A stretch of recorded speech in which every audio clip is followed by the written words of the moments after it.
Greetings, Mavericks and new viewers.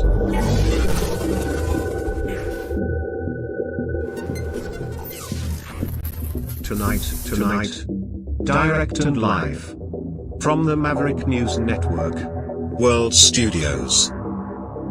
This is Maverick News with Rick Walker.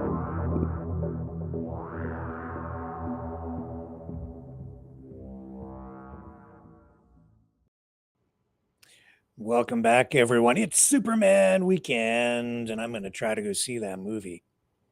I don't care if other people are upset and think it's too woke. I'm very interested in seeing it. The trailer got me. It has Superman's dog in it, and I want to see it. We're going to talk about Superman tonight. And then our Maverick MidKnight Matinee will feature Superman. And I'll have details on that for you too. It's a triple feature, and you're not going to want to miss it. And you guys get to join in the conversation tonight. I think I will try to open the phone lines, but I want to talk about Superman superheroes specifically in the call-in portion of the program tonight. So get ready to call in and tell me who your favorite superhero is and why. It doesn't have to be Superman. And we can have a conversation about that, plus all the controversy surrounding the movie. And you can tell me whether you're planning to go see this piece of Hollywood wokeness, if indeed that is what it is. I'm not even sure that it's true. From the trailer that I saw, I think the movie deals with a lot of very serious issues, legal issues, moral issues. I think that it's dealing with issues related to things that we're dealing with right now, which is usually what makes a movie great. It's something that's timely and relevant and speaks to us of the time. Superman has always been a franchise that dips into these areas of philosophy and culture and just all these different things that make us who we are as human beings or aliens. So we'll get into that. Plus, Trump just causing more turmoil, more tariff stuff, even overnight, learning that he is threatening Canada with even stiffer tariffs again. It's like every day, it's something new on that front. And I will never understand some of these friends of mine, colleagues, just people I know who seem to revel in the destruction of their country or the apparent pending destruction of the country, saying, yeah, right on, Trump, where you show those liberals and the kids, yeah, good. With the elbows up or down? Like, do you usually take a sledgehammer and smash yourself in the face with it? I don't get it. Why are you cheering for something that's bad for your country, my fellow Canadians? I do not get it. But anyway, I'll bring you up to date on that. And then all the face smash, self smashing face smashers can get their sledgehammers ready to smash themselves in the face more as we talk about that. And they'll be happy about it. They're not happy unless they're miserable. Yeah. So, yeah, there's that. And Dan Bongino walked off the job today, assistant FBI director. Looks like he might resign over the Epstein files scandal, whatever that thing is. Oh, and then Trump goes down to Texas and has a roundtable discussion down there. And I am going to show you why the media is screwing with your mind, how they're screwing with your mind, how the government is screwing with your mind, and how it's not coming from just the one side or the other. It's kind of coming from both. And I'm going to show you exactly what I'm talking about, how they are. It's just it's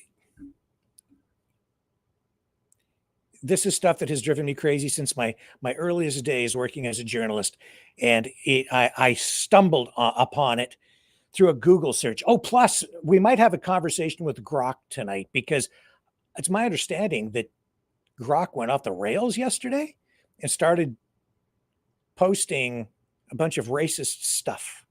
And so now people are perplexed. Advertisers don't know what to do. And the CEO of X or Twitter has resigned. So there's all of that too, because Grok lost its mind. Stay with me. More ahead right after this. You know, someone very profoundly once said many years ago that if fascism ever comes to America, it'll come in the name of liberalism.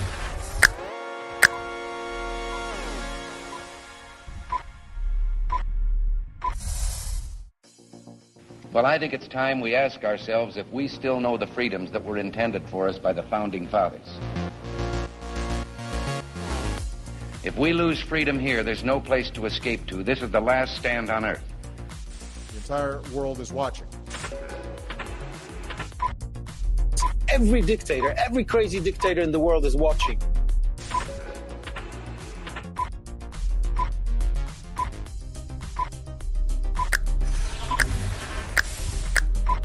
The world is watching. On TV, the entire world is watching. On social media. But the entire world is watching, and yes, they are seeing what we have apparently bravely been willing to say that others are thinking. Stand for freedom. Literally stand for freedom. Let's get this done. The entire world is watching. We're at war with the most dangerous enemy that has ever faced mankind in his long climb from the swamp to the stars. Maverick News. Maverick News. Maverick News. Let me have more control of my own destiny. The world is watching.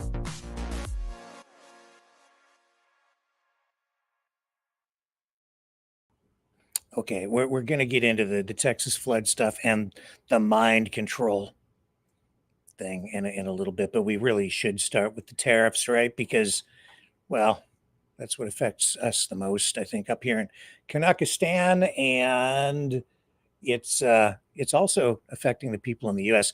in more ways than I think the president would like us to know. So we are going to dig into now this high stakes series of developments in this ongoing trade negotiation between Canada and the U.S. Tensions rising as tariffs also.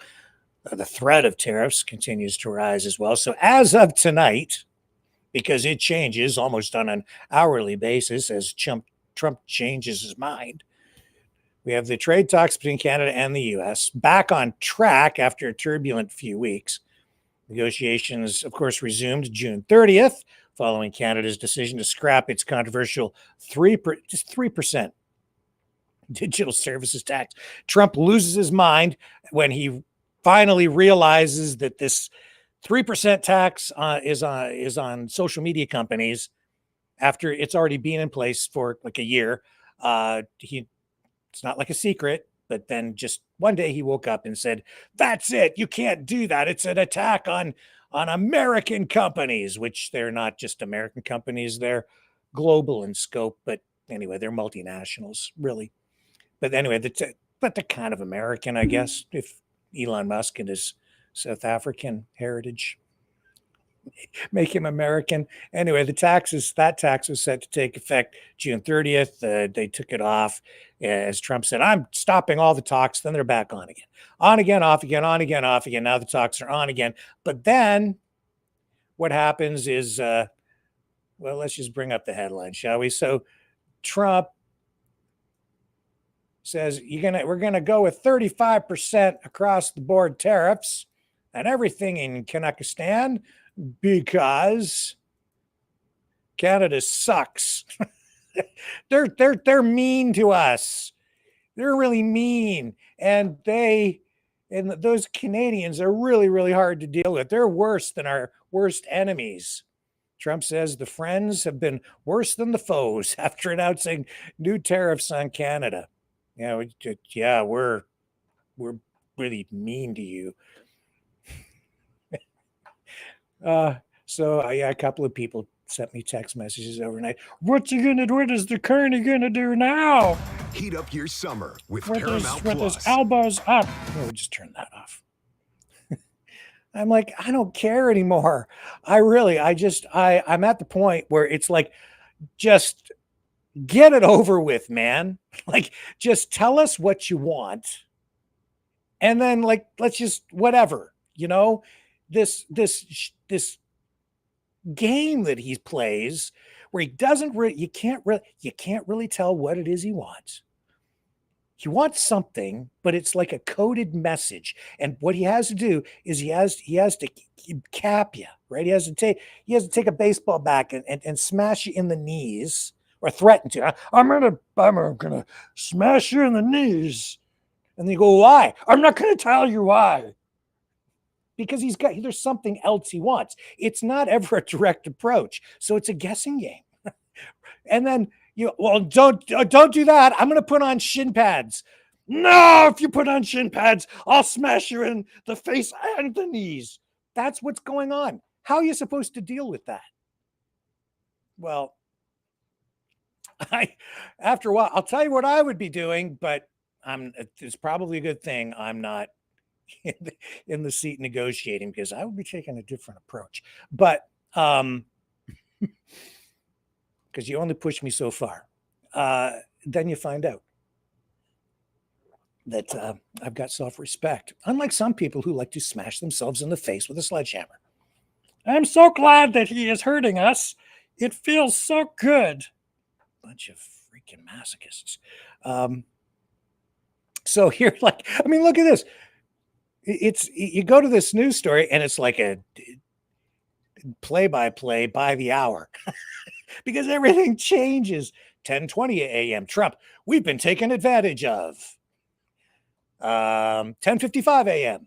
Canadian border, not an important part of fentanyl fight. U.S. think tank. Yeah, we know. He lies. The whole thing is a lie, and Sam Cooper is a hack. Okay, he's making the shit up.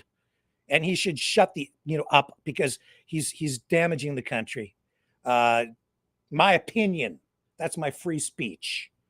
11:20 a.m. Eastern Daylight Time. Tariff threat not grounded in economic logic. Yeah, that's true, because it would be much better if we work together to make each other stronger and lift each other up instead of threatening one another. Carney calls in cabinet after Trump's threats, 11:25 a.m. Yeah, because what else are you going to do? Just let him smash you in the face. Let him do it. It'll feel really good.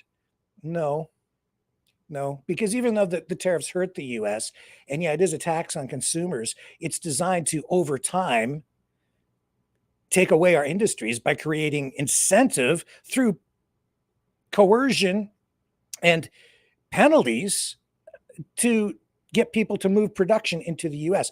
And in some cases, that will work. In particular, possibly with the auto industry, because the market there is so large.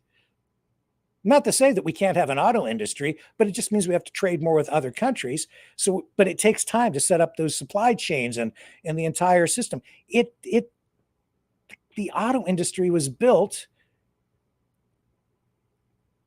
between Canada and the US. It was something built together from the very beginning, since the early 1900s in Canada and the US.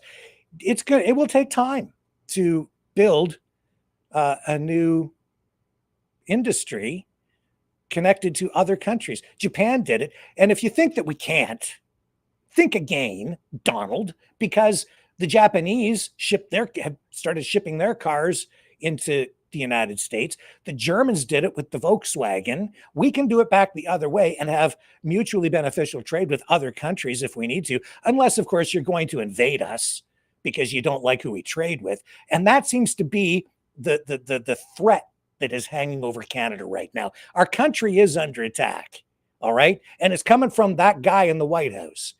That's just straight up what is going on. And I just want it to end. Just close the border. Leave us alone if that's where it's going. I'm sick of it, frankly.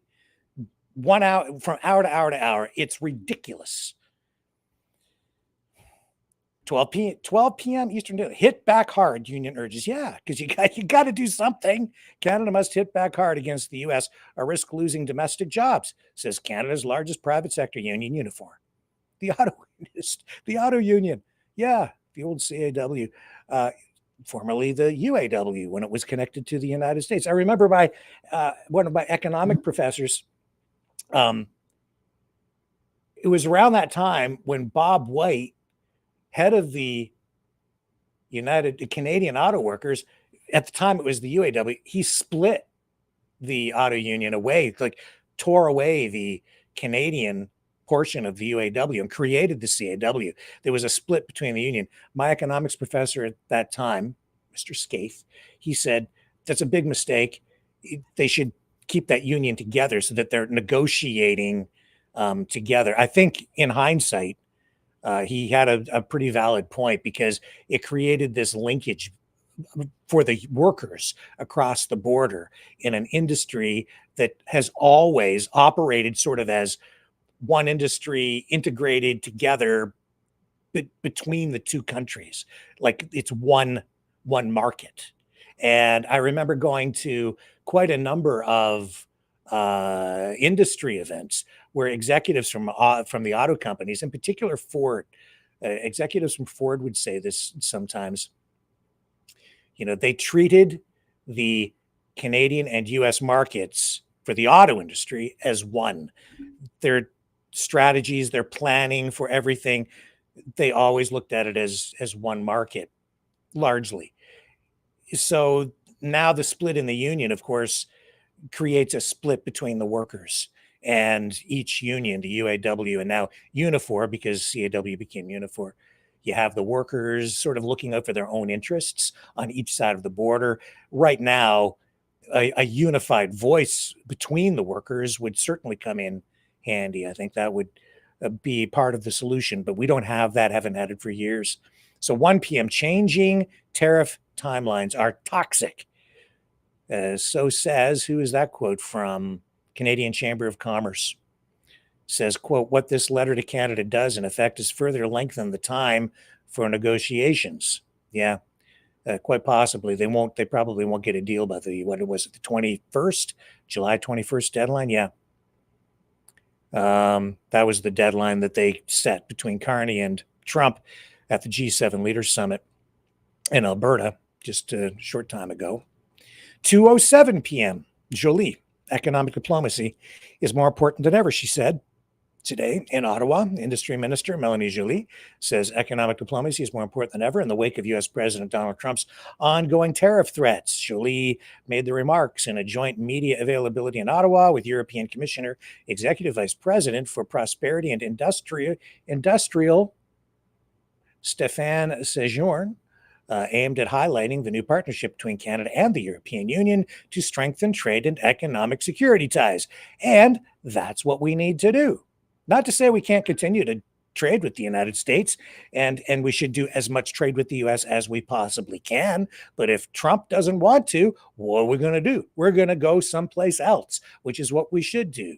And we're not going to give up the whole country. We should give up the whole country just because this guy in the White House right now, who won't be there forever, but just because he's saying, and I'm editorializing, this is my free speech. All you people over on the other channel where you hate my guts, you can just keep on hating my guts. I don't care.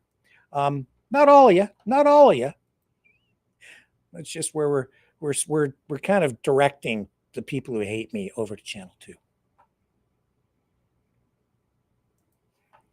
I'm not even looking. I don't dare look. And kind words from one of my friends from far away. Thank you. And that email you sent back to me, it was just nice to know that there's still a friend out there. That's really all that was about. So I appreciate it very much. More than you know, I appreciate the kind words. Back to the story. Let's get the clip of Melanie Joly today in Ottawa. Where'd you go, Melanie? There you are. So, yeah, there she is doing her job. She's doing her job. She's meeting with these European leaders, trying to set up new trading relationships and expand on them, which is what she should be doing. And being given a hard time by some reporters, which is what a politician's job is, to deal with that stuff too. Here she is. I don't know if I'd want to be a politician today.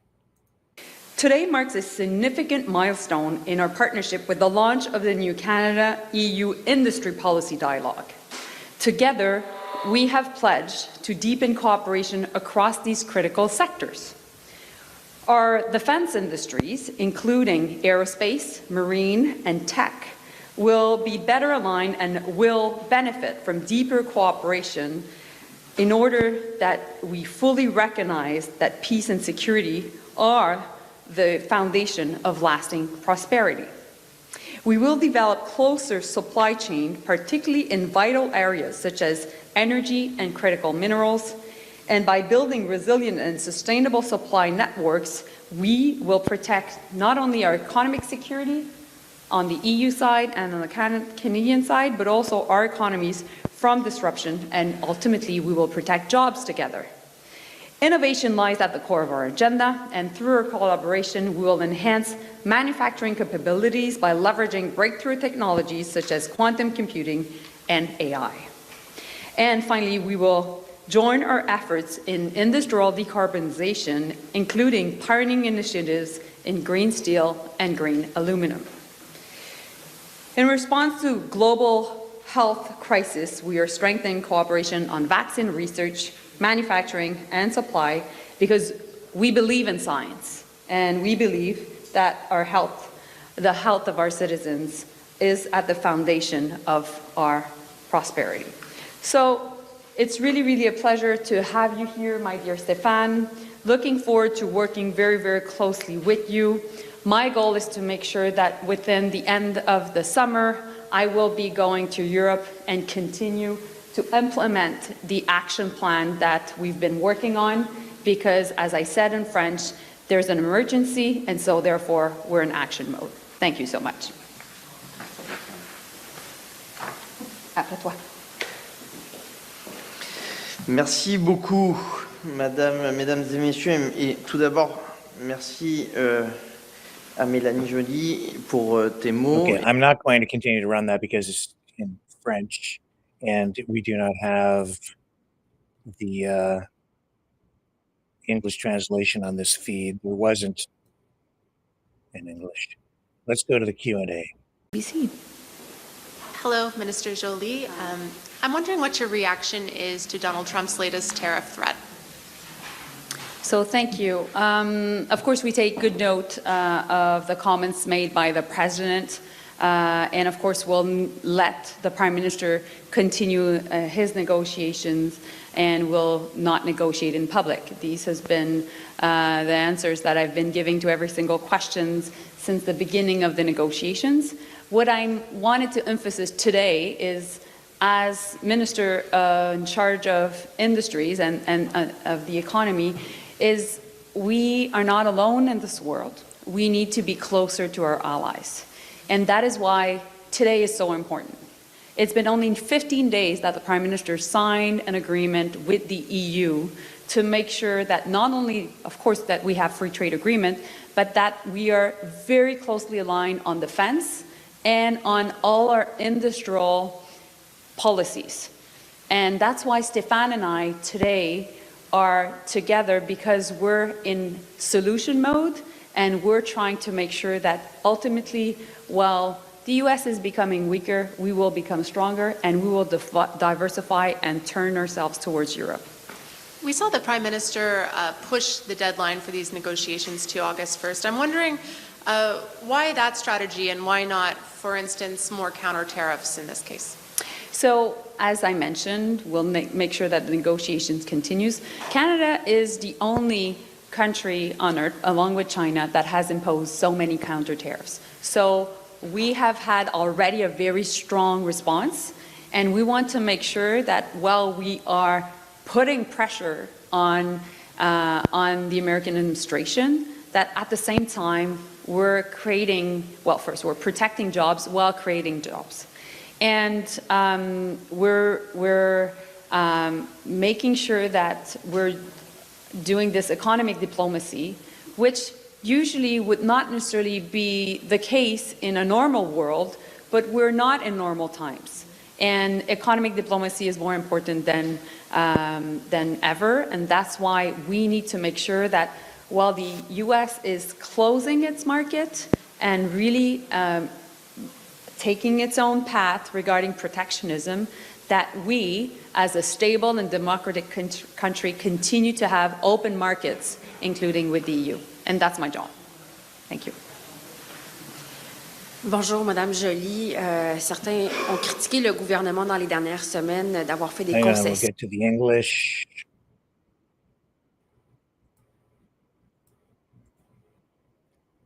Here we go. Canadians, but respectfully, that hasn't been happening. So La part de l'administration Trump. En même temps, this is the big clip nous from continuons notre the négociation. news conference. Et This is the on doit one être you capable de all faire want to les deux. hear. Un point, c'est tout. Good afternoon, Minister. Your government ran on the promise of being elbows up and standing up for Canadians, but respectfully, that hasn't been happening. So do you think Canadians have been misled by the promises of your government? I reject that premise. What I'm saying is, of course, we will make sure that we defend our workers. That has been at the core of everything we've been doing. But at the same time, we're dealing with a very unpredictable U.S. administration. We're not the only ones.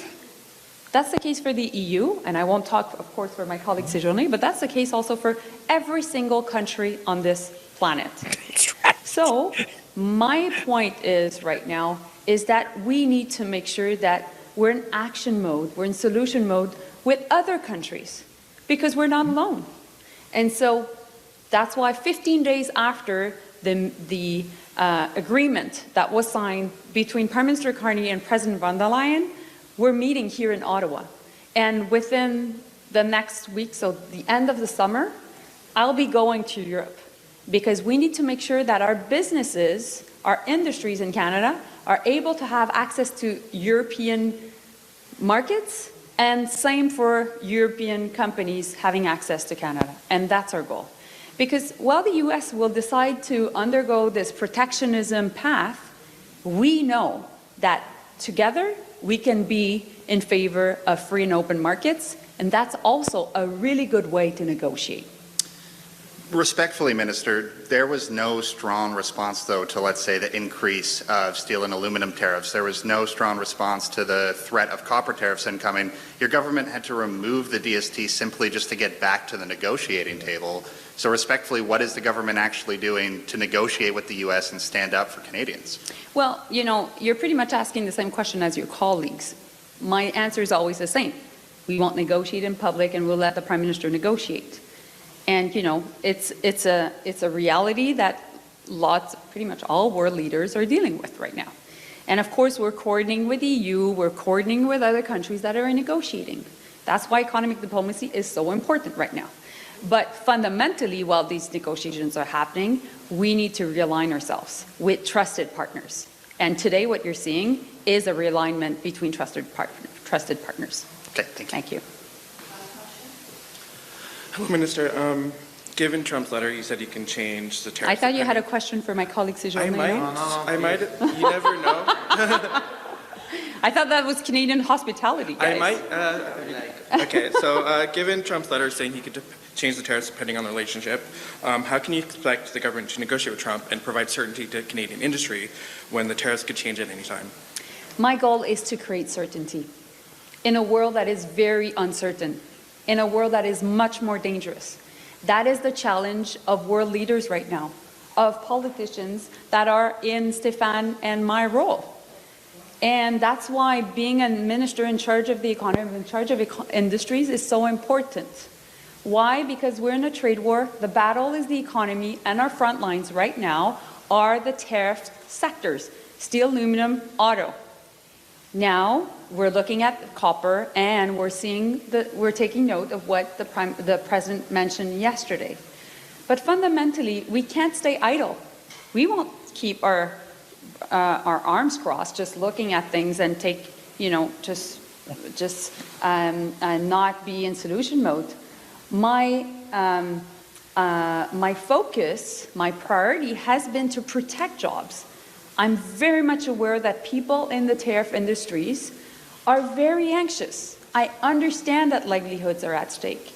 Meanwhile, while this is happening, we need to make sure that we're turning ourselves towards Europe or turning ourselves also towards trusted partners in Asia.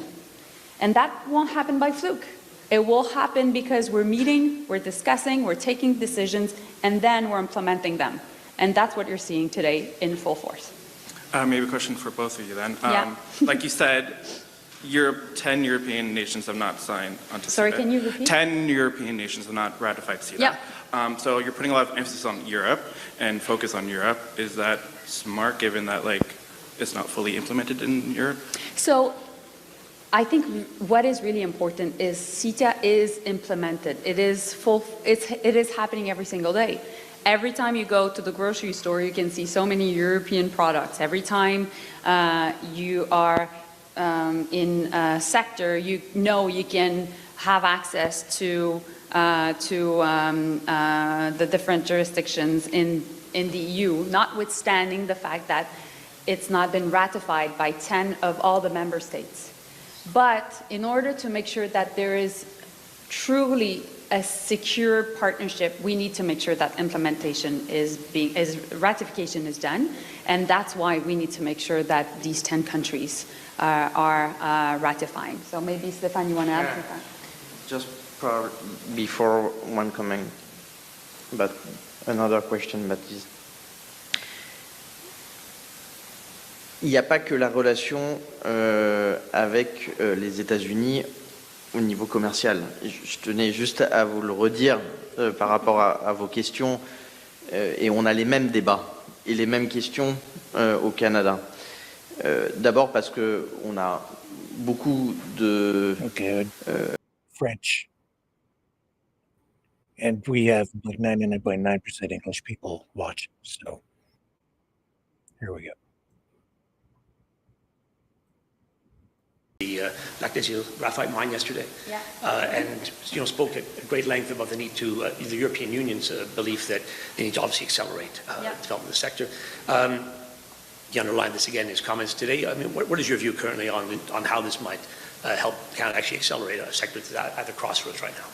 Well, referring to critical minerals, what we're clearly seeing is that there's lots of interest from many countries, particularly countries from the European Union, looking to invest in Canada. And for years we've been looking for capital. For years we've been looking at investors to develop the potential of these great mines. And I'm really happy to see that finally it's happening. Why? Because also we know that we can be part of this very secure supply chains for these very key critical minerals which underpin our economic security. And while there's geopolitical tensions right now, we cannot have only one country in the world that is the source of critical minerals. We need to make sure that many others are able to develop the potential of critical minerals, and that's the case, actually, for Canada. Very good. And then could you define dialogue for me, please, in this case? Okay, enough of this for now. This is obviously a story that's going to continue to develop over time. And it will develop rapidly because we have that deadline of the 21st. I don't know if that's even realistic at this point, unless it's a very trimmed down, bare bones kind of deal. And I'll tell you, the deals that Trump has been getting with other countries, he doesn't really have many, and they aren't really deals. They're sort of frameworks for deals, which is like what we saw come out of the UK. It isn't really a trade deal. It's a framework for a deal. So they'll continue to work on it. I suspect we'll end up with something like that around the 21st. This is meh. A lot of concern, a lot of worried workers out there, a lot of people with families wondering what is going to happen over the next few weeks, and will they have jobs in the coming year? I don't know, but I'm still optimistic. This is typical Trump stuff. But it's irresponsible. It's completely unnecessary. I'm tired of it. I just wish the guy would say, I want this. And like I said, get it over with, whatever it is. And if you're going to invade, I've got the barbecue. Okay. Just come on up, show your true colors and invade now. Like just end the pain. Okay. And we'll put the barbecue on and we'll sit and we'll talk about it. Because some people are seriously worried that that might happen.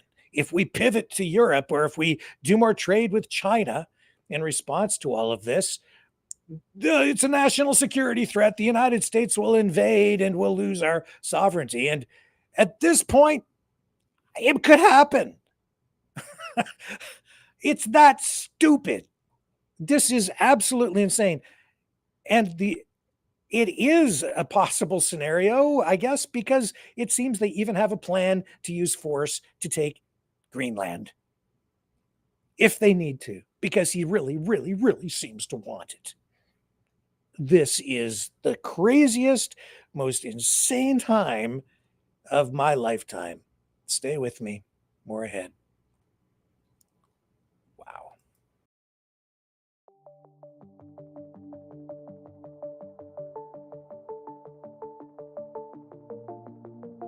Greetings, brave Mavericks. Our quest for truth continues. We go beyond fake news. Together we expose propaganda. Together we pull others out of rabbit holes. We are maverick thinkers.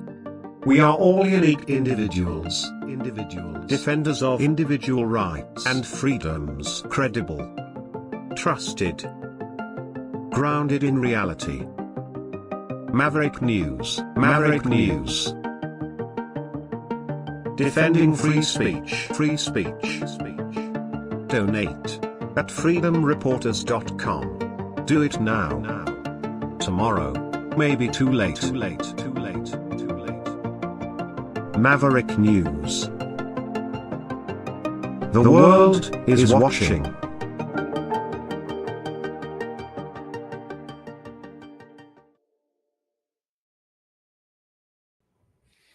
Okay, the MAGA meltdown continues tonight. Have you guys seen this? Maybe not. Maybe it's something you're seeing for the first time right here. Well, I'm not breaking the story, but I'm going to show you the headline over on NBC. Dan Bongino weighs resigning from the FBI after a heated confrontation with Pam Bondi over, you guessed it, the Epstein files. Here, check it out. Shakeup at the FBI. Now to our new reporting about a potential shakeup at the FBI over a disagreement about how much information to release involving the death of Jeffrey Epstein. Gabe Gutierrez is at the White House tonight. Gabe, this involves a top leader at the Bureau? Yes, Tom. Deputy FBI Director Dan Bongino is considering resigning after a heated confrontation with Attorney General Pam Bondi. That's according to a person who has spoken with Bongino and a source familiar with his interactions with Bondi. One of the sources saying Bongino is, quote, out of control furious at the Justice Department, is not releasing more information about Jeffrey Epstein, and is threatening to quit unless Bondi is fired. Now, during his time as a podcaster, Bongino questioned whether there'd been a cover-up over Epstein's death. In response to all this, the White House now says, quote, the continued fixation on sowing division in President Trump's cabinet is baseless and unfounded in reality. Tom? All right, Gabe, we thank you. Tonight, this.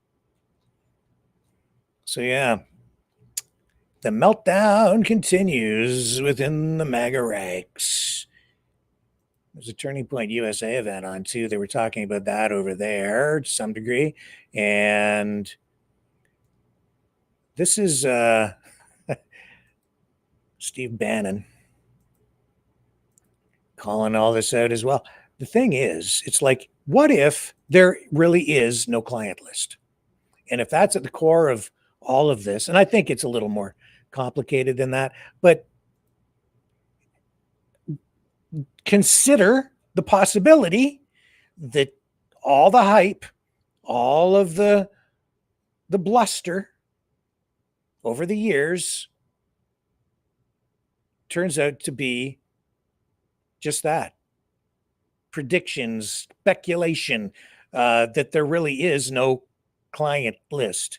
And now the people who were saying that there was and insisting that it was all being hidden, now they're in charge and they're empty-handed. See, that's the real possibility here. Not to say that there weren't bad things that went on the island. To be sure, there were. We know that. But as for the client list, it's entirely possible, I think maybe even probable at this point, that there is no black book or client list. Although I saw a list posted on social media today, I'm not going to show it to you because I think it's fake. It's just a list of names that somebody came up with, and they're saying, oh, here it is right here. Obviously, it's not the official release. But what are they going to do now? This is the problem, I think, because even as they were sitting there, I think that they were too quick off the mark, got out over their skis, if you want to put it that way.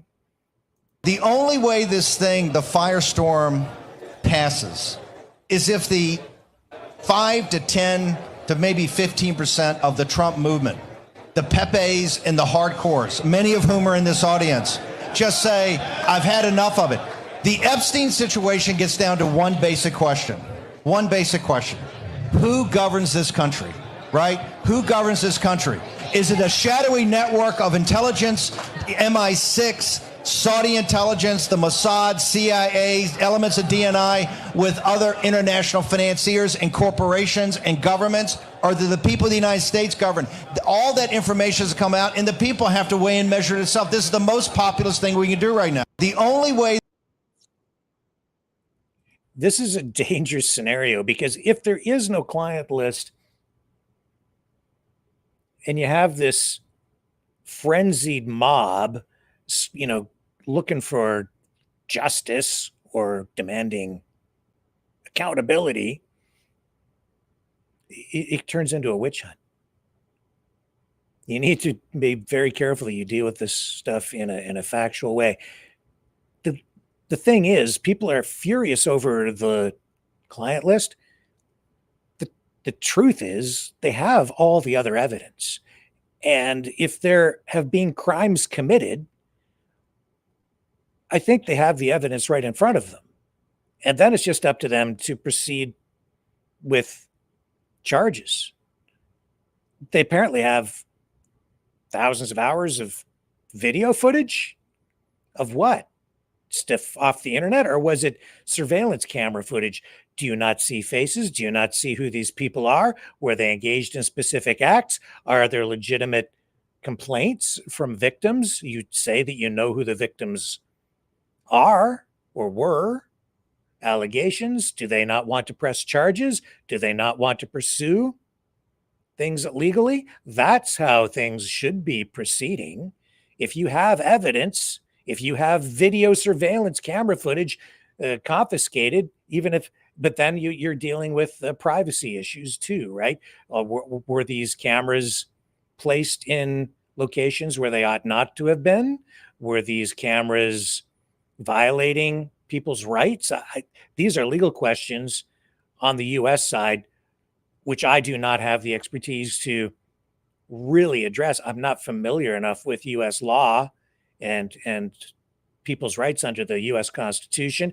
And given that this happened on this island, where it's not like a full state, there's some slight differences too in the way the law is applied there. Not to say that people on the island were exempt from U.S. law or the laws as they pertain to the U.S. Constitution. They still can be held accountable under U.S. law. So that's how you proceed. That's what you should be telling the public. Pam Bondi clearly is not smart enough. None of these people are apparently smart enough to say that you're going to pursue it that way.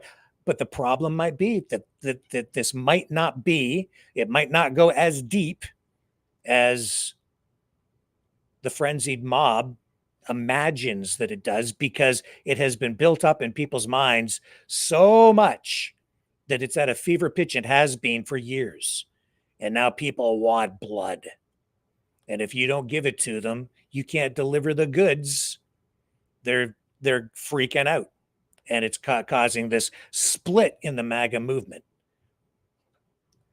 So deliver up the people for the trials, or you're going to have a big problem.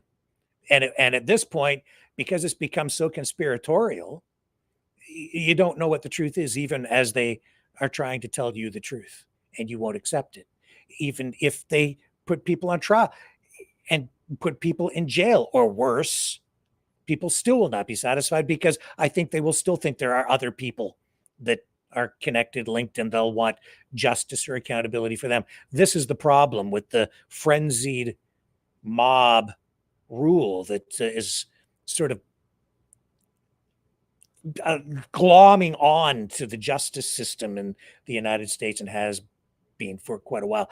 This is a strange turn of events. Are you following what I'm saying? I'm just trying to be straight up and honest with you in my assessment of this thing. And there's been so much media around it as well that has been sensationalistic and clickbaity that a lot of people are very, I think, off center with their view on it, their perspective. It's skewed a bit. It's distorted.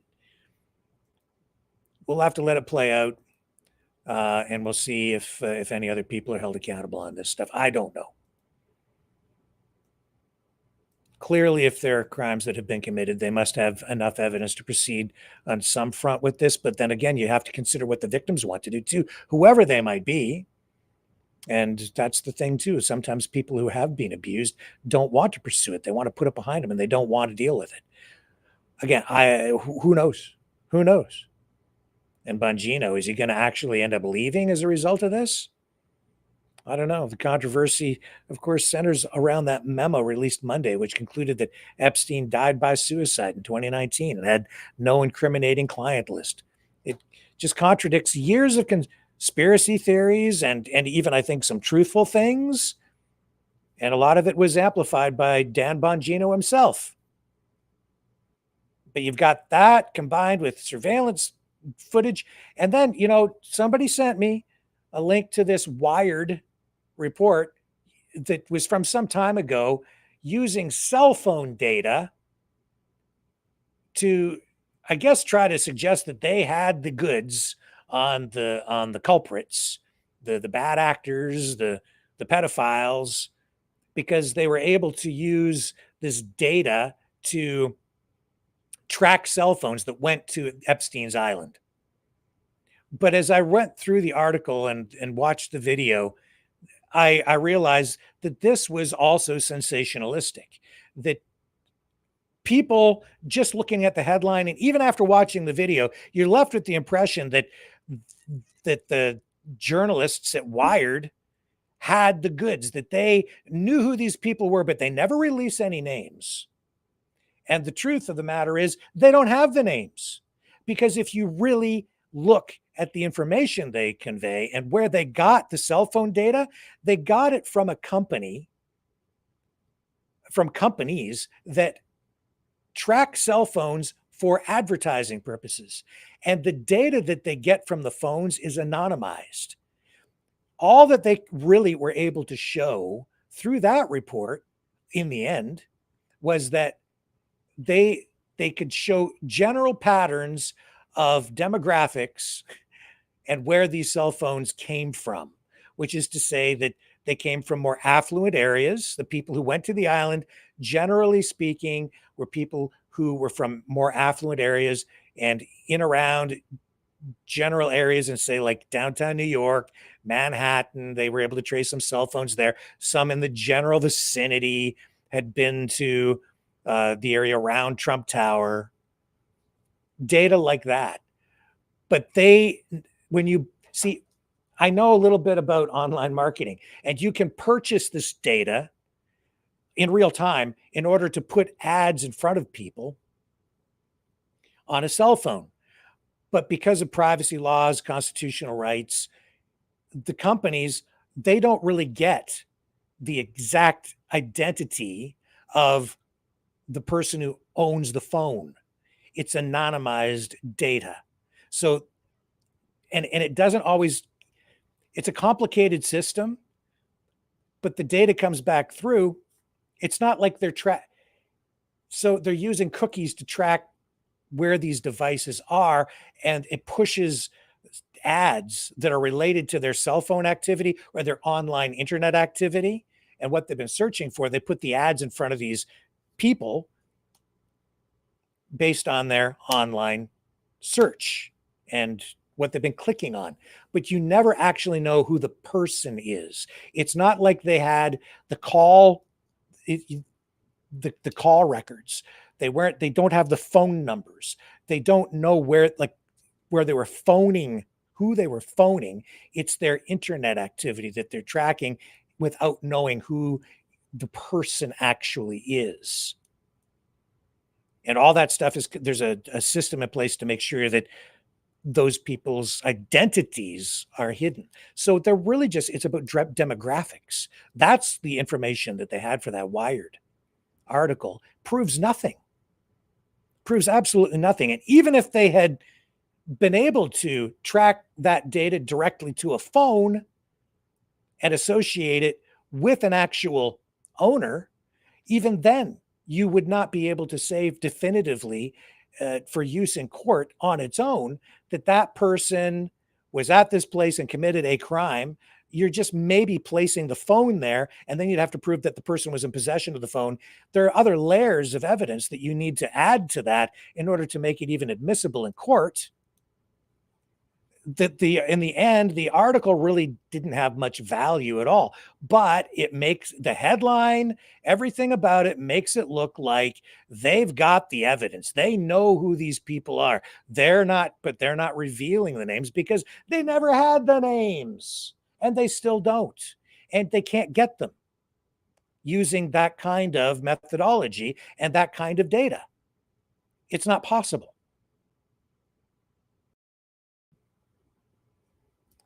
I don't even know if what I'm saying makes sense to anybody. It's complicated, but it's anonymized data so that they don't know whose cell phones it is that they're actually tracking, and they don't know. They can track them to certain locations at certain times, but they don't know who they belong to. That being said, let's move on, because this story is going to continue on and on and on and on and on, and it's not good for the president. He's going to have to squirm his way out of this one. It's not good for the MAGA movement. Again, dysfunctional administration. I said this just heading into it as we were watching this government begin to form near the end of the election. And as he was elected, I said, and we had conversations about this on the program. I've had telephone conversations extensively with a few people. This administration is going to fracture. It's going to fly apart. They're going to self-destruct. A lot of the people within the Trump team, they're going to split off because they're coming from different political camps. It's hard to keep them together. They have different agendas, different political views, very different, coming from different ends of the political spectrum in many cases. And you're seeing it even now, this fracturing taking place within, between Pam Bondi and Dan Bongino. And a lot of it, too, is people trying to save their political butts because they're way out on a limb. Bongino, politically, he's in hot water. He's in deep doo-doo. Because why? He contributed to the whole, show me that list. They've got that list. They're hiding everything, and it's a big... And if they don't deliver it, then it just proves they're corrupt, and they're just hiding it. Well, now they're in charge, and they can't deliver the goods. So now he's throwing her under the bus, and it's a bloody mess. And there will be no satisfying the MAGA base on this. A lot of them. Because pedophilia is at the core of the belief system. And the Epstein thing is at the core of the core. So they've got it and they want it. They're out for blood. And some of them just, it's a bit of a distorted reality. So, not to say there isn't a problem there. There is, but we shall see. Same thing with the chemtrails, and now Nicole Shanahan today exposing all the dirt on the chemtrails and geoengineering. I started to read some of it. I couldn't get through enough of it today to comment all that much on what she was posting. I'm skeptical because it's coming out ahead of the government, the EPA releasing. They say they're going to release everything they have on geoengineering, and that all segues into Trump's visit today to Texas. All of like that announcement coming to like yesterday, right as a prelude to Trump going to Texas for this roundtable discussion in the wake of this horrific, tragic flash flood out of Texas. And we've got Trump's visit here. I'm not going to run the whole thing, but we'll pick up his public roundtable discussion here for you, partway through, if indeed this is going to cooperate for us.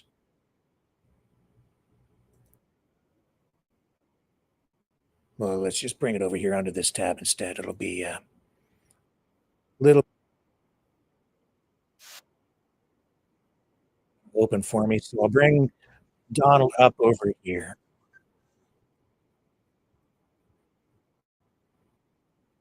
Okay, here we go. First of all, Mr. President, First Lady, a long time ago, I asked a pastor when I was going to see a hospital, a person in the hospital who didn't have long to live, and I said, what do I say? And they said, don't worry about what you say, just be there.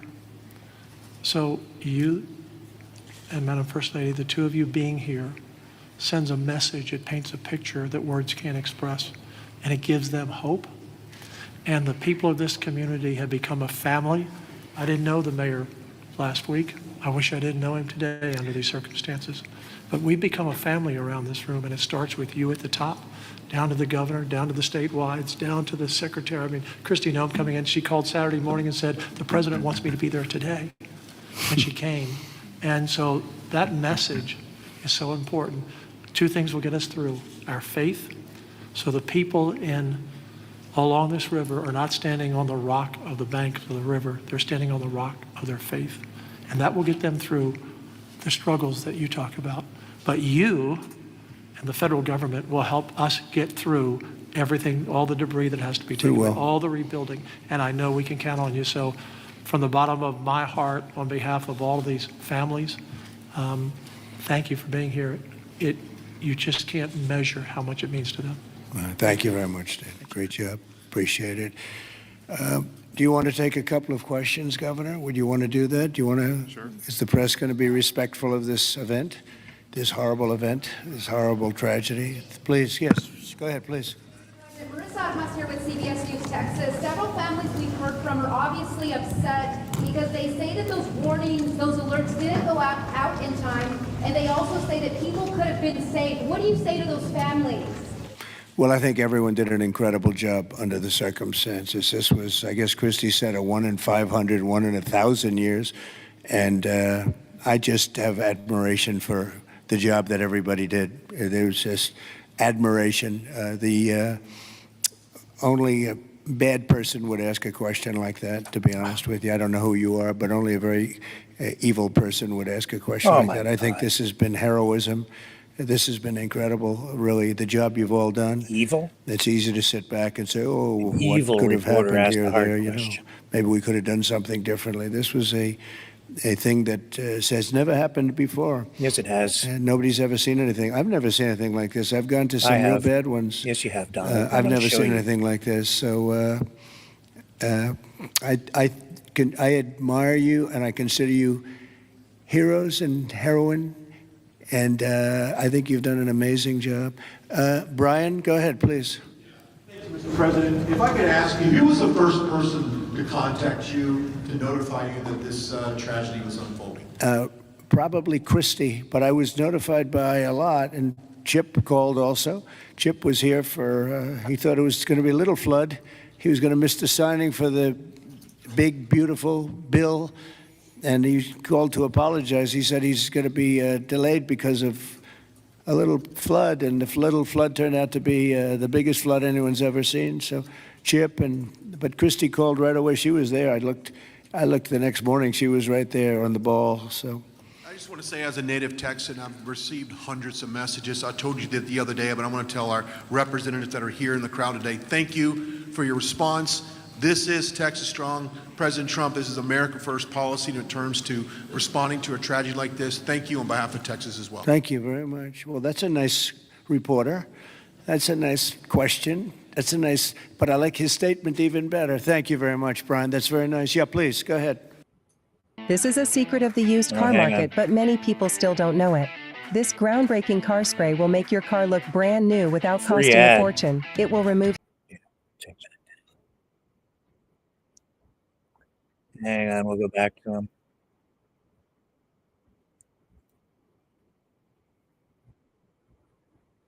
Taking me just a moment. Here we go. We're going back to Trump now.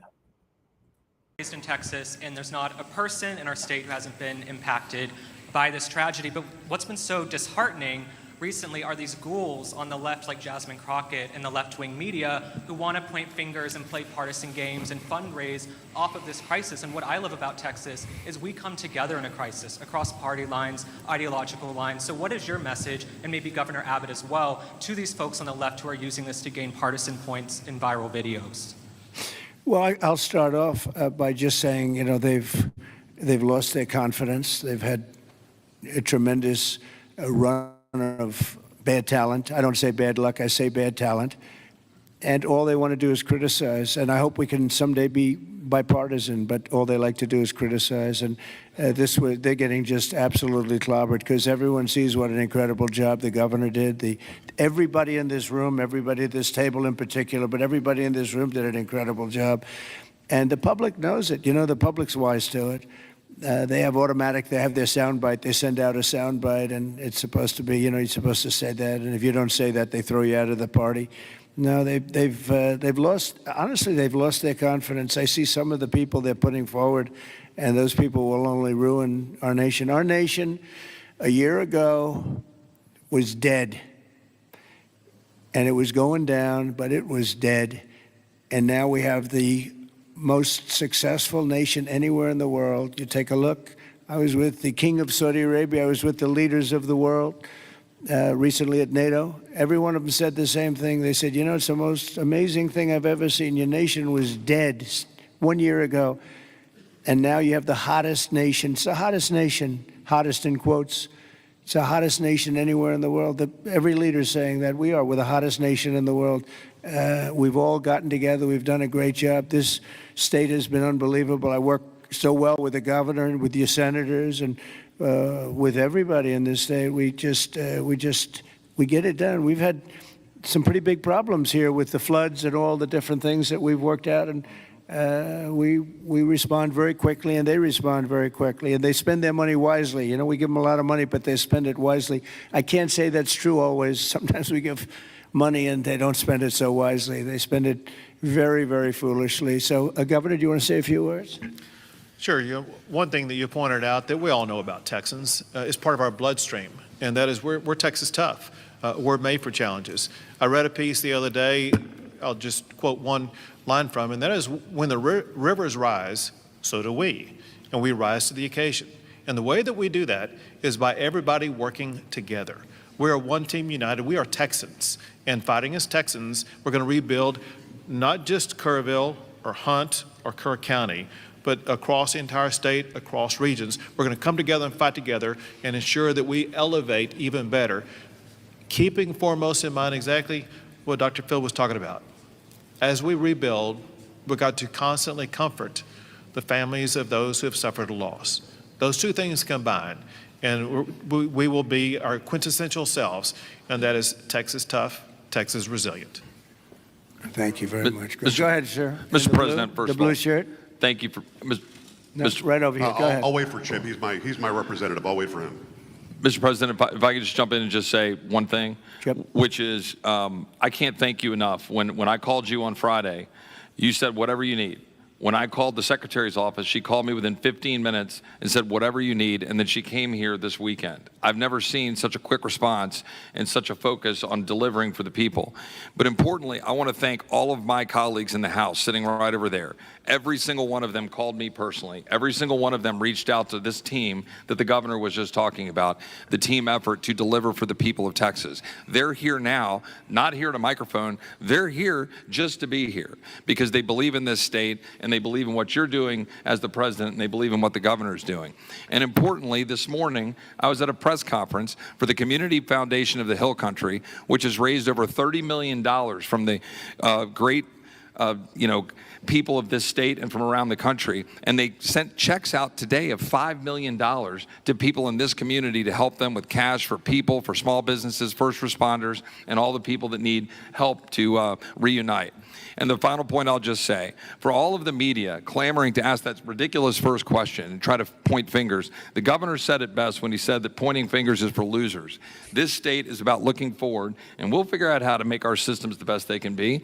But importantly, when you see 26 feet of water rising a foot per minute, don't go around pointing fingers. The people in this community rallied around to help people, and that's the enduring image. Those little girls from Camp Mystic who were singing hymns as they watched the damage as they left that camp coming out of there. And that's who the people of Texas are. And I thank you, Mr. President. Thank you very much. And, 2 words, unity and competence. If you were to ask me 2 words that I've seen here, one is unity. The unity has been unbelievable. And then the competence of the Coast Guard and some of the people within the Coast Guard that saved a lot of lives. They went out and they saved a lot of lives. But there were others other than the Coast Guard. But I would say competence and unity, the way everyone has just pulled together. It's rare that you see this.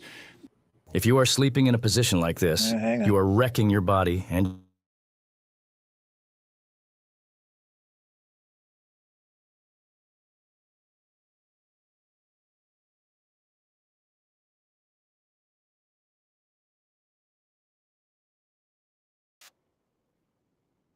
Eruption there. We're back. Hang on. Let me run a little transition while we get rid of this little hiccup here technically. I'll be right back on the other side.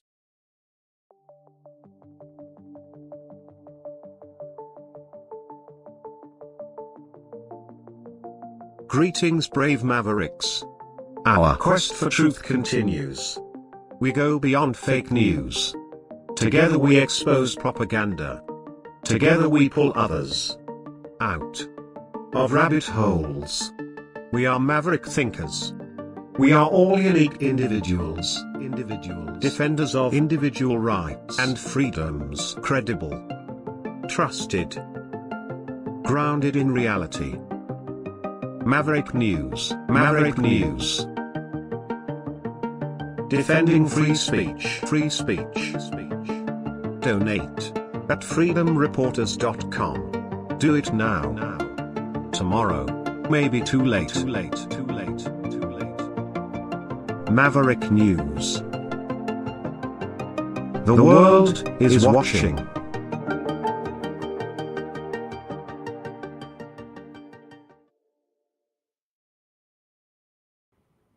Okay, we're back. Sorry about that hiccup where we got disconnected, but we're back. Now, I'm going to move on from the news conference. That the other thing I'm really getting tired of is the way Trump attacks reporters every time they're asked any kind of a difficult question. You're disrespectful, in this case, evil. No, these are questions that a lot of Texans are asking. They're legitimate questions about preparedness, budget cuts, weather warning systems. Is Trump and his policies, have they contributed to the problem? Will this, or what's being done to make sure that safety measures are taken to prevent deaths in the future? What have we learned from this? No, it's not appropriate for him to sit there and point the finger at the media and call a reporter asking a legitimate question evil. That's browbeating. That's intimidation. That is a form of censorship and cancel culture. No, keep asking the questions, and you damn well should. You damn well better, because that's your damn job. especially when you have so many dead people. Did it have to happen? A lot of people say no. That's why if you go right now, you can find a lot of people doing other work, taking a look at this. Here's a post from a group of people looking at what went on in Camp Mystic, saying that, yes, Camp Mystic is in a flood zone, a known flood zone where they've had repeated flooding over, well, since recorded history. And not only was the camp in a flood zone, but some cabins were located in areas that some county officials had deemed extremely hazardous. Here, I've got some video to share with you. I'll bring it up here. One moment. And then I'm going to show you how they're screwing with your mind.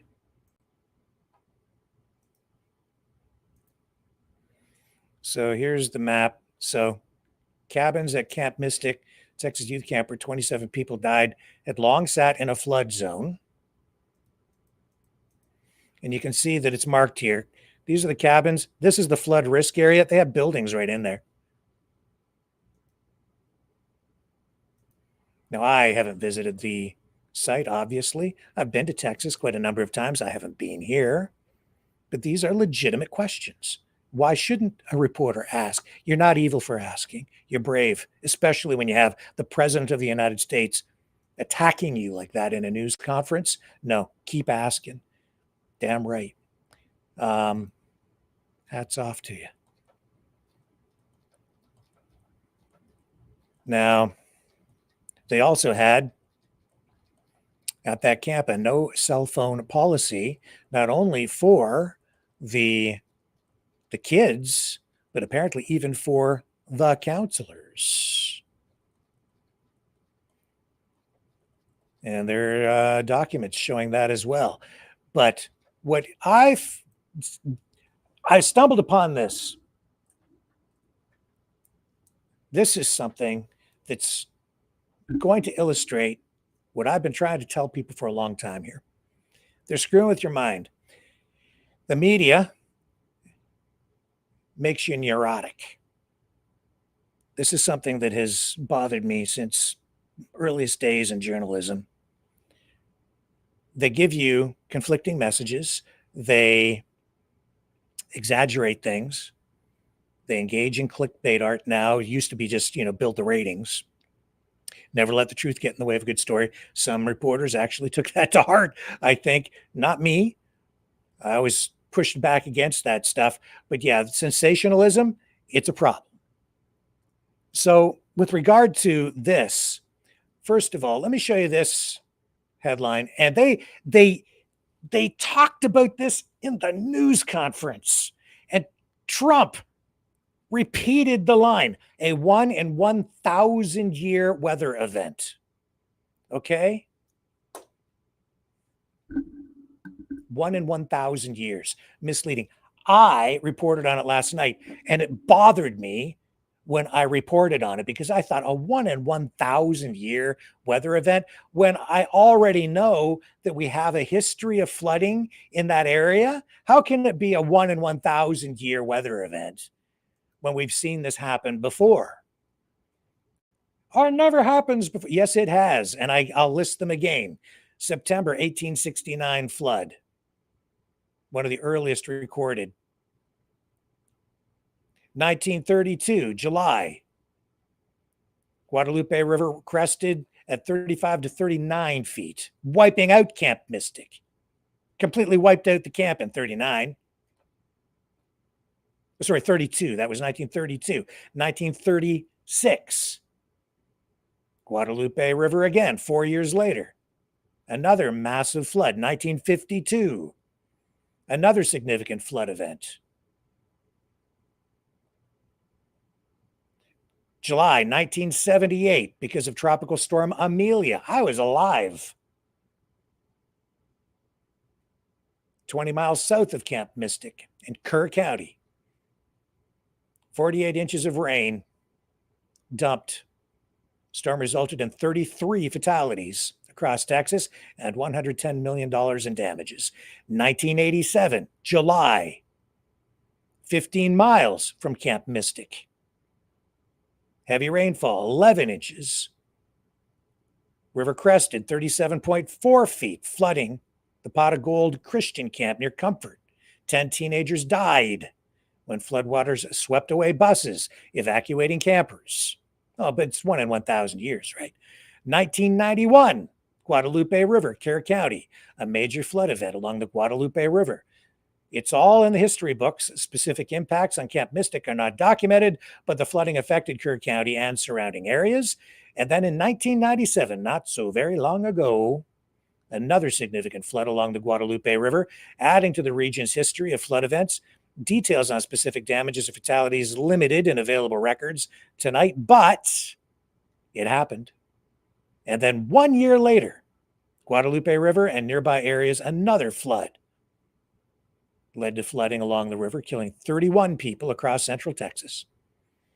2002, 20 miles north, the Guadalupe River raged over the spillway at Canyon Dam, caused significant flooding downstream. Didn't directly impact Camp Mystic. The event did affect the broader Guadalupe River basin, though. And in 2015, the Blanco River near Wimberley, Texas, adjacent to the Guadalupe River basin. It primarily affected the Blanco River, and that flood killed 13 people. Again, in the same kind of area. June 12th, 2025, this year. San Antonio. It was a flash flood, killed 13 people. And then July 4th, 2025, this year. And we saw what happened there with the river rising between 26 and 29 feet in just 45 minutes. 121 people confirmed dead so far, including 27 of the campers and counselors at Camp Mystic. 94 of the fatalities in Kerr County alone. So they do call that Flash Flood Alley, and the Texas Hill Country, particularly along the Guadalupe River, is prone to flash flooding due to its unique geography, steep hills, shallow limestone soil that repels water, and narrow riverbeds that funnel runoff rapidly. You combine all of these things, and it's pretty clear that you need to have emergency plans in place. We're told that Camp Mystic must have had one because government officials signed off on it and said, yeah, you've got an emergency plan, but apparently they just have to have a plan. They don't actually have to present it and get it approved. So that's another issue. But Trump is down there playing politics, frankly, at that news conference. And I, as a journalist, as a reporter, I take exception to politicians who sit there and point the finger at journalists and browbeat them and criticize them and cancel them just because they ask tough questions, which is their job. And I don't care who's the president or who the politician is. That's what a journalist does. So live with it. And they're so mean to me. That's not being mean. That was a respectful question, and that's something a lot of people are asking about. But you know what I ask about all the time is like, is this real? Is this truthful today? Is this information that I'm getting, is it accurate? Well, this story, NBC, the 1 in 1,000 year weather event, right? So let me show you the headline here again. This is where I'm going to show you how they screw with your mind, not just NBC, but the media in general. And I don't even know if the people at NBC were doing this intentionally, because I don't think they got this information straight up. I think that this came down through the media ecosystem, which I understand how it works. It's a top-down system with the primary or the main media outlets like Associated Press, New York Times, the wire services, and then a lot of it gets fed in to the top of the funnel from news releases and the government, the White House. They dump information in there, and then it gets sort of cycled at the top of the funnel with the main national and international media outlets, and then it trickles down through the wire services all the way down into your local media, where they pick up those national stories. They're doing their stories at the local level, but those national and international stories they get through the funnel, right? And even through some of the big magazines. So NBC ran this. This is what I reported on last night. U.S. rocked by 4 1 in 1,000 year storms in less than a week. And I thought, wow, like, how can that be? How can you get that much in such a short period of time? And I'm going to go to the chat here, and you tell me, hey, Dragon, do me a favor, will you? I'm gonna open the phone line here, and can you call in? Because I want you to join me on this conversation, just so I have somebody to talk to about it, to bounce a couple of things off, so I can get your reaction as we talk about this. I see you're in the chat there. Are you cool with that? You'd be my wingman on this to help me explain what I'm going to show you. It's something that drives me crazy with the way the media and the government screws with our heads. I'm going to open the phone line. Here we go. Let me take a little break while I try to get Dragon on the line. Maybe we'll get somebody else if he's not available, but I'd just like somebody to bounce this off. Okay, so stick with me. Going to be right back right after this.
Maverick News.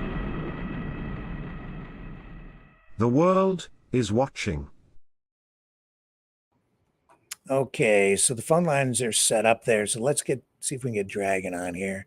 I'll put the number on the bottom of the screen there, Dragon, in case you don't remember what it is. Yeah,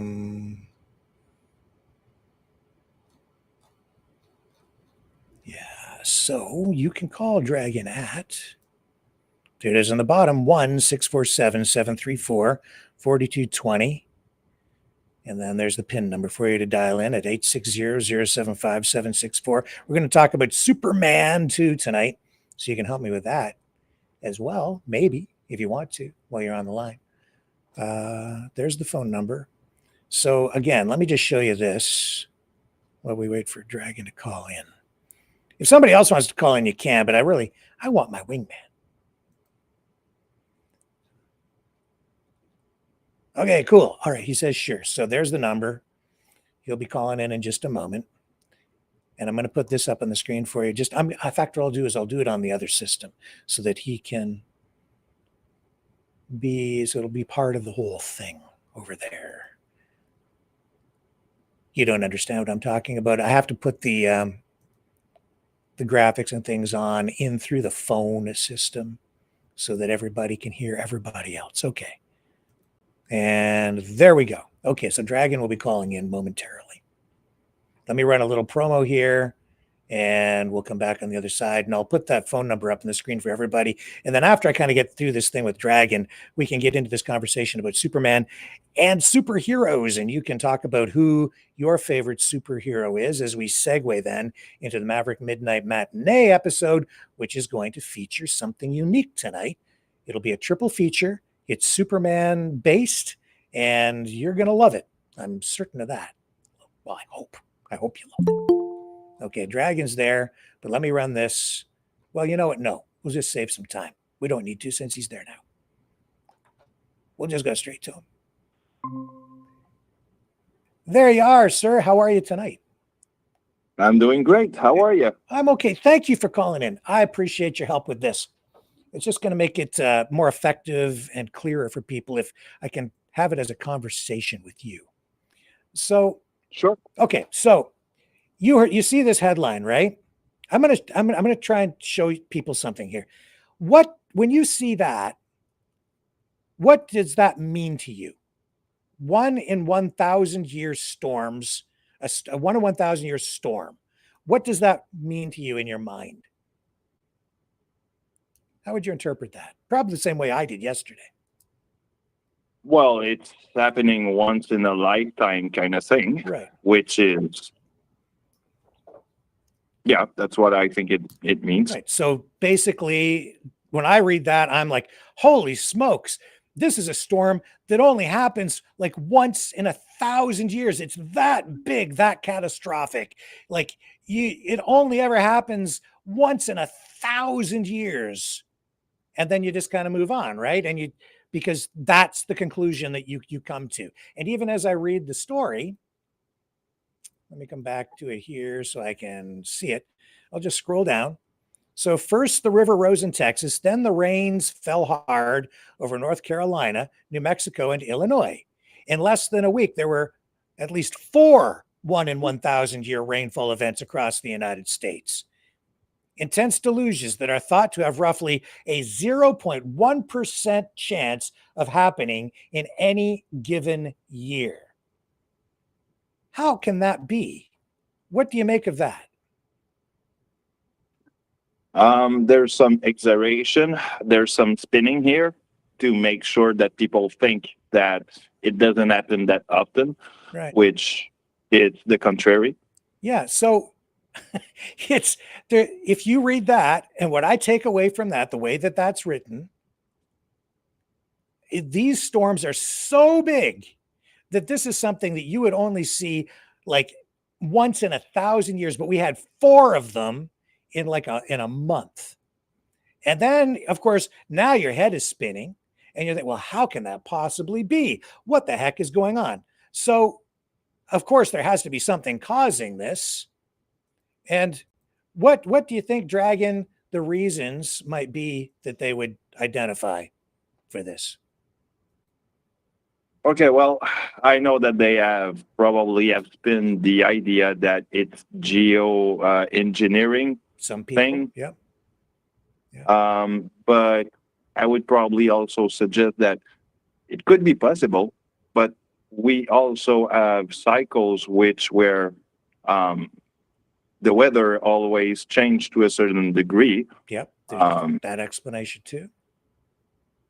So there's a natural scientific way to explain it to a certain degree. And the third explanation might be, and is being cited here, is climate change. So you've got these 3 possibilities: man-made climate change, geoengineering, which is also a form of man-made climate change, intentional, and the third one, which is that it's a natural progression, that the weather changes over time. It isn't necessarily a result of the activities of man or humans, but the weather changes over time, and we're just getting into a pattern of more extreme weather, which is a natural phenomenon.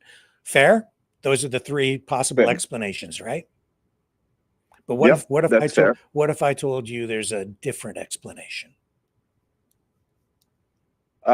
Well, I say be my guest, because now I'm paddling. Right. So you're like me. Okay, that's the first impression I got, was that something's going on. What could it possibly be? As a result, I even had a phone call last night from where I was I actually phoned the other person, and it came up in the conversation, but they were convinced that this is the result of geoengineering, that they'd been cloud seeding, which they were in like an area about 100. I looked it up after this person told me that they'd been cloud seeding in the area. It happened 150 miles away. And that is a real thing. Cloud seeding is a real thing. I've never disputed that, but he doesn't believe in chemtrails. He's so closed-minded. No, I believe that they do cloud seeding because it is documented. It is true. But And so the person that I spoke to was absolutely convinced that, well, I don't know if they were absolutely convinced, but they said they're messing with the weather. It could be that the flash flooding is a result of them messing with the weather. And if you mess with it over here, you're going to get an even bigger result over there. See, they think that it might be just because of reckless man-made man intervention in the weather. Okay. Well, we're speaking about a butterfly effect. Yeah, that's kind of what they were getting at, right? A legitimate, of something that you could sit there and go, yeah, okay, maybe that could possibly be it. Not denying something weird seems to be going on, but it's not that, Dragon. That isn't what it is. I know what it is. It's them messing with your mind. Here's what and here's how they're doing it. It's not even that complicated, but it's very deceptive. It's dangerous. It's not right. It drove me nuts when I was working in the mainstream media. And they're not the only ones doing it. They're doing it on all sides. Government does it. Let me find what I'm going to. Okay, here it is. Here's my proof. Okay. It is a 1 in 1,000 year weather event, all of them. But you have to put it in the proper context. You have to look at what they're doing with the statistics. All right, because you can make stats say pretty much anything you want. That's how they're doing this. Yeah, that's true. Stat can say whatever you want if you don't take every relation with every compound of information. So here is what I'm getting at. Here's another little piece of the puzzle. It's an important piece. This is a Google search. You just type in, what did I put in? Forbes 1 in 1,000 years. I added the name of the magazine because I'd just done 1 in 1,000 year storm event or flood or whatever. And I kind of found this result accidentally last night as I was researching it because I said, this doesn't make sense. I need to dig into this. And it didn't take me long to figure it out. So these tabs, they're not properly marked when I am in the phone system. So I have to use my memory game to remember what to click on. Okay, let me just bring this down, bring that down. All right. See this search? Here's the search results. Here's Forbes magazine, and you're finding the headline here. So NBC had the story, but it originated, I think, if not here, then this is close to the top of the information funnel or ecosystem, all right? And this is the interesting thing, Dragon. The really interesting thing. See there? Look at this. 1 in 1,000 year weather event as extreme rain and blah, blah, blah. Okay? July 10th, 2023. 2023. Well, what the heck is that? It's 2025. Isn't that the headline for today's story? Let's scroll down. Oh, look at this. U.S. has seen 4 1 in 1,000 year rainfall events. This, and the headline continues if you click on it, August 10th, 2022. That's 2 years in a row. Same magazine, almost identical headline. This one here, almost identical on the headline to what we're seeing on NBC this year in 2025. Oh, wait a minute. We're not done. Right below that. What does a 100 or 1,000 year rain event actually mean? This story again. What year is this? 2015. Same magazine. And there, right there, 1 day ago, there's the NBC article, which I had up on the screen in the search result. U.S. rocked by 4 1 in 1,000 year storms in less than a week. So that's a headline spin and recycling. Here's what they're doing, Dragon. And then right down here again, 2023, here's why flooding could get more intense as planet. And then, of course, Forbes is citing climate change, right? And then down there, another climate change article from Forbes. So they're on the climate change side. this is not an accident. This is not a coincidence. They're recycling this story. Well, how can they do that and make it legitimate and not lie? Any idea? Any idea how they're doing that? It's kind of, I don't know. This is the part where I'm not yet getting it. Right. Because this is complicated and this is how they're screwing with you. All right. The information that they're citing is government data. It is legitimate. It is true. But what they're not really explaining in the article is that it's sort of like getting hit by lightning. How often do you get hit by lightning? Wow. You ever been hit by lightning? Never. No, me either. But do people get struck by lightning every year? Yeah. Right. Let's look up that stat, shall we? I don't know the number. I'm going to look it up right now. So if you get struck by lightning, how likely is that to happen? Any guess?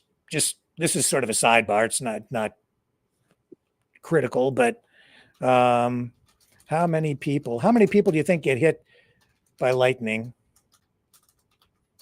Take a wild guess. I'm going to say 150. What's your guess? 10,000 people a year? 10,000? A year? Okay. I have no idea. It's pretty rare, I know that. But a lot of people live in the U.S., so it could be quite a bit. 20 to 25 people.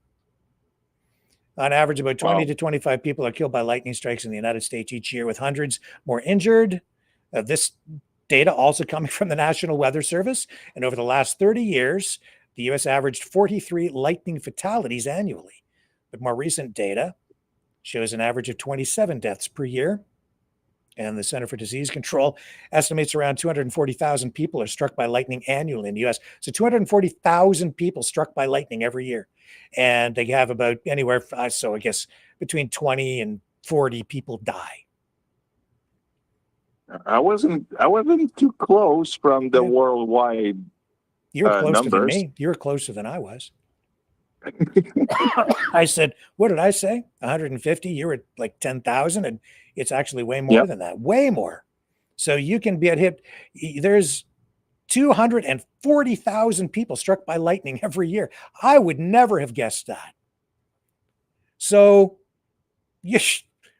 that's a lot of people get struck by lightning. Yep. So here's the thing. That's what they're doing with these stats. Yeah. They have how many of these things in a year in various places across the United States. Each location is, you have to think of it now, like each community is like a person. And yeah, it's a 1 in 100,000 year weather event for that location. But these things happen across the United States regularly every year. There are a certain number of these 1 in 1,000 year weather events across the United States in various locations. You know, then statistically, that what you're getting every year is you're going to get a certain number of 1 in 1,000 year weather events in the United States. You might, I don't know what the total number would be, but well, let me see if I can find out. If I can compute it, if I can get the computer to give me the right, spit out the right information based on that kind of strange manipulation of data, right?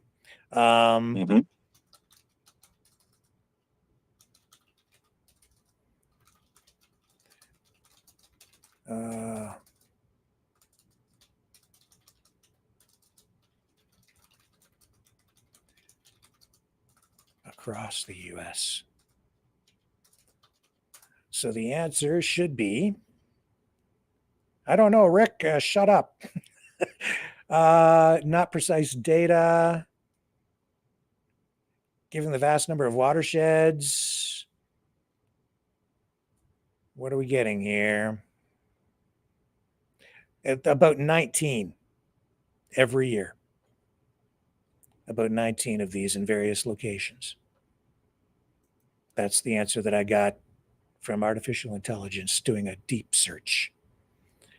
Right. Right. So, see, in people's minds with that headline, the way they're leading you with the information, they're making you think, and Trump did it in that news conference.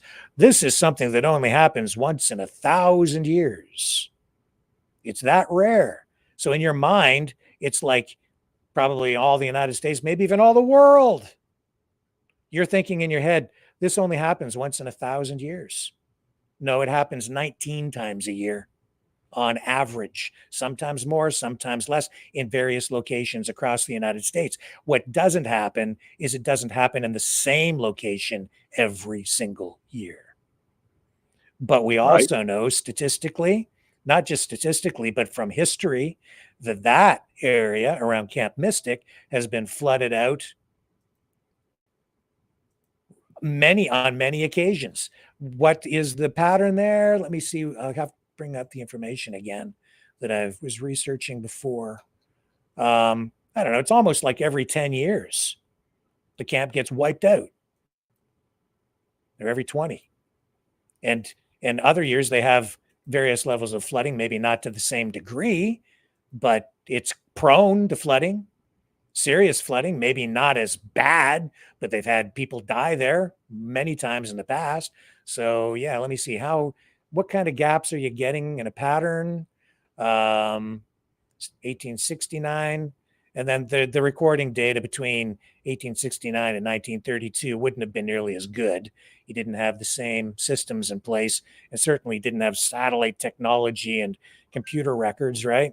And then 32, and then 36, only a 4-year gap there, and then 52. So, not even 20. It can be hard to have all the data. Right. Not even 20 years went by and they got hit again. And then 52 to 78, another 20, 30 years go by and they get hit hard again. Mass wipes the place out. And then 10 years go by and they get hit again. And then 4 years go by, they get hit again. And then 6 years go by and they get hit again. And 1 year goes by, they get hit again. And then not even 10 years go by, they get hit again. And 13 years, and then again. And then 10 years. It was only back in June they had a flood right through the San Antonio area. And it was 10 years ago that they had a big flood down through that area as well. So it's like that region, every 5 to 10 years, they're getting flooded out. Not always in exactly the same location, but they know there's a big risk. And it's happened before. It's like getting hit by lightning. But it's even more likely that you'll get hit because of the way that the geography is, where the river is, and the river is prone to flooding. And if not to this degree, it gets flooded out to lesser degrees, which still is a safety issue. So no, Donald, you have seen it before. Your government has seen it before. You should have systems in place and safety protocols in place to deal with this kind of stuff. And you're in charge and you're responsible. And the reporter, in my opinion, was doing their job by asking a tough question. And he's hiding behind these headlines, which are misleading. Are you following what I'm saying? Does this, what do you think of what I've just laid out for you? Well, to me, it's basically a spin, right? I mean, what Trump is doing, and basically is recycling what you see on X or Truth and whatnot. So you have basically a spinning from, I would call that illiterate or news illiterate article from the man in itself, and probably, try to spin something that is completely ridiculous. And see, this is irresponsible reporting. This is sensationalism. I don't think that the reporters, I see what's going on over at Forbes is, I think this is me speculating a little bit, but with some experience to back this up. You have reporters who have, they have a quota to meet. You have to write an article. So you have to produce so much material. So whoever is doing this, either an editor or a reporter, I don't know if it's the same person writing these articles, but maybe even an editor, they're going into a file and they're looking back and they're saying, what did we do last year around this time?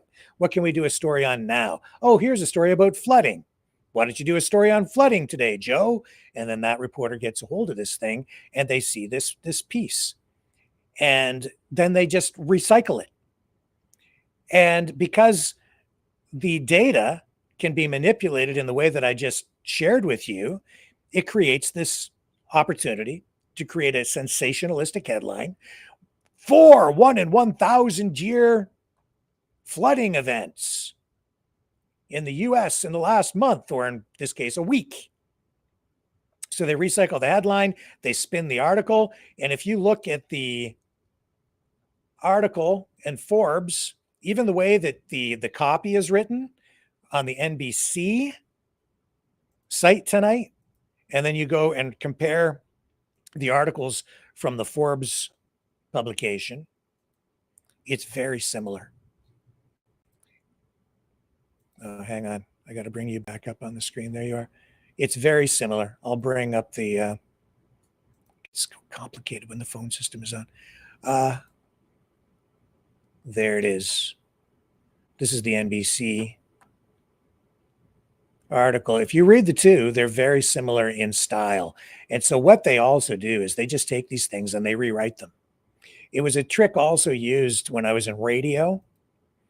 What you don't know is that in radio, I assume they're doing it much the same way today. It's called scalping. And you will look at other news organizations and see what stories they've written in their publications. So if you're at a local radio station, for instance, you look at the local newspaper that comes out each morning and you'll see, what do these guys have? And then you rewrite the newspaper basically, and you just talk about it. But it's your own script and you rewrite it so it is your own. Now, if you're a good journalist, you call and verify information. You don't just take it all at face value. You do make phone calls and talk to the newsmakers as well to make sure that everything is true that is being reported in the stuff that you're scalping. But they lead you, right? Yep. And so you use that as the basis for your story lineup. And in this case, they're just recycling an old story and then they're pumping it out there, and it made it onto the wire service, I think, and NBC picked it up and they spun it, but they rewrote it a little bit to make it their own.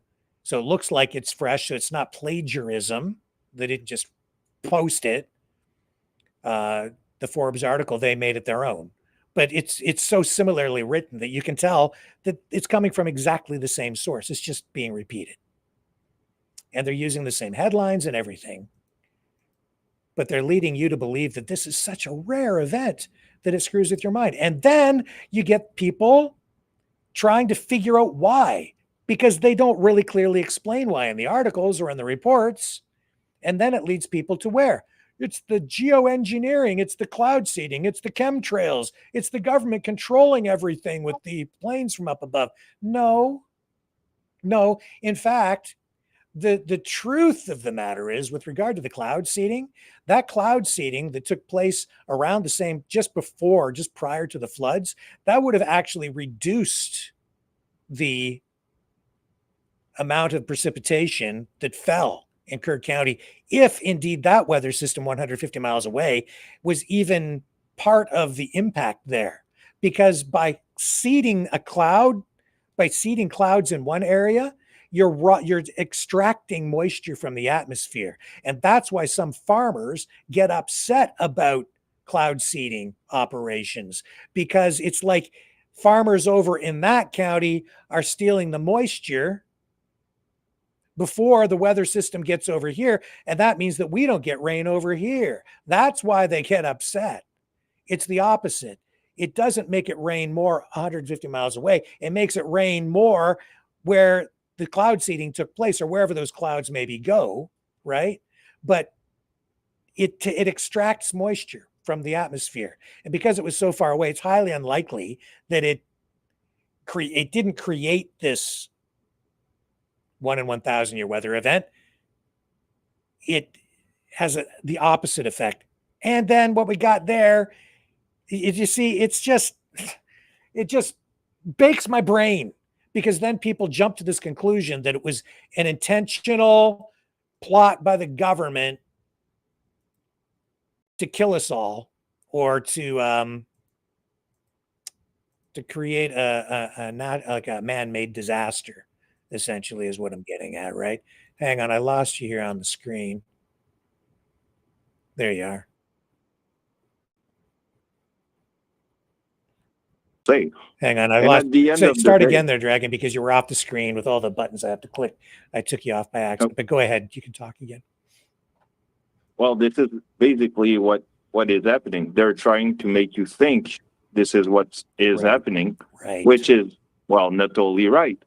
And at the end of the day, right, I mean, the sun goes into cycle, right? And the sun, and it is true when there's some sunspot cycle or sunstorm and whatnot, it does affect basically what's going on Earth. Yeah. So, I mean, you cannot attribute everything to a plane probably going up in the sky and dropping whatnot. So, and when they seed the clouds in those areas, they look at the weather patterns and they see what's going on, and then they seed in that small area because it has limited impact, and it can increase precipitation, as I understand the science, about maybe 20% more, 15.5, somewhere in that range. You get a little more precipitation out of the atmosphere in that area, but they do it in a way that they're pretty confident that the rain is going to fall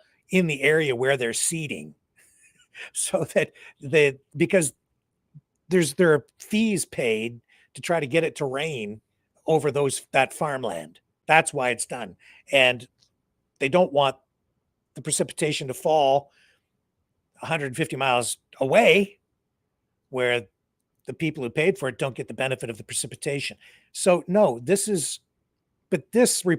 style of reporting then just lends itself to people spinning up conspiracy theories. Yeah. And the media loves it because they get more clicks, they get more ratings, it gets people more engaged. It scares people. They're using fear to manipulate you. And Donald Trump then uses it to protect himself. He uses that same fear to manipulate you in a news conference and to hide behind it. It's this only happens once in 1,000 years. Not my fault.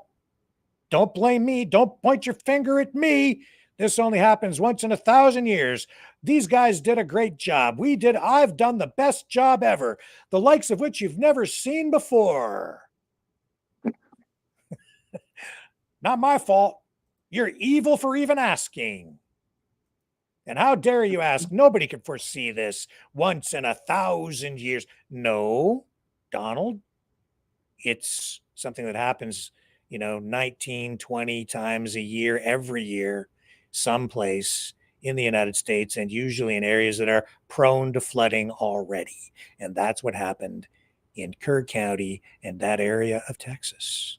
So yes, you should have known. You knew that these things could happen, and not that you needed to know specifically, but it was your job, Donald Trump, to make sure that the government agencies that are there to protect people are properly funded and properly staffed and properly equipped, and that the systems are in place so that the warnings should have gone out in a way that everyone there should have known. And you can't just point your finger at the previous administration because you were president before that administration. And you should have had the experience to know how important these systems are. You've been there before. You've done the job before, and it's your responsibility. No excuse. That's true. And I mean, I do look at it into a scientific eyes, if you will. See, let's go back to 1 year ago. At the same time that Jasper was burning, what was happening again in the U.S. at the same time? I mean, all those things were one lifetime kind of situation in both countries. So, yeah, it's we cannot take that one lifetime situation as a face value of 1,000. Let's look it up on the other side. What happened when there were the big flood and Noah had this ark? That was a 1,000 time kind of situation. I would probably call that, or describe that rather. So yeah, well, biblical. Some people have used that phrase, and I'm not one to sit here and say this politician should be automatically thrown in jail because of this tragedy. But you need to handle these things responsibly, and you need to own up to it and accept responsibility when you're in a position of responsibility, and say, yes, we're going to look at this and we're going to find out what went wrong, what went right, see where we can improve to prevent this from happening again, and make sure that the systems are in place that need to be in place. That's what should be going on down there, not deflection, not just covering one's own butt. That's what was going on in that news conference, and not criticizing a journalist whose job it is to ask the questions, because if you do that, you're making it unsafe, even more unsafe for people, because journalists need to be able to ask those kinds of questions, because they're part of the process, part of the system of making sure that things are fixed for the future by asking questions. Right. It's important. That's part of democracy. That's it's not about just saving your political butt. It's about doing the right thing. Speaking of doing the right thing, let's move on from this, shall we, and start to talk about Superman a little bit, because the Superman movie came out. Are you going to go see it? Do you think? No. No? I'm not going to, because, well, it's expensive. The finance doesn't meet it much, but at the same time, I mean, I'd rather probably wait till it's on TV. So sure, yeah, it's a lot cheaper. It is expensive to go to the theaters these days, isn't it?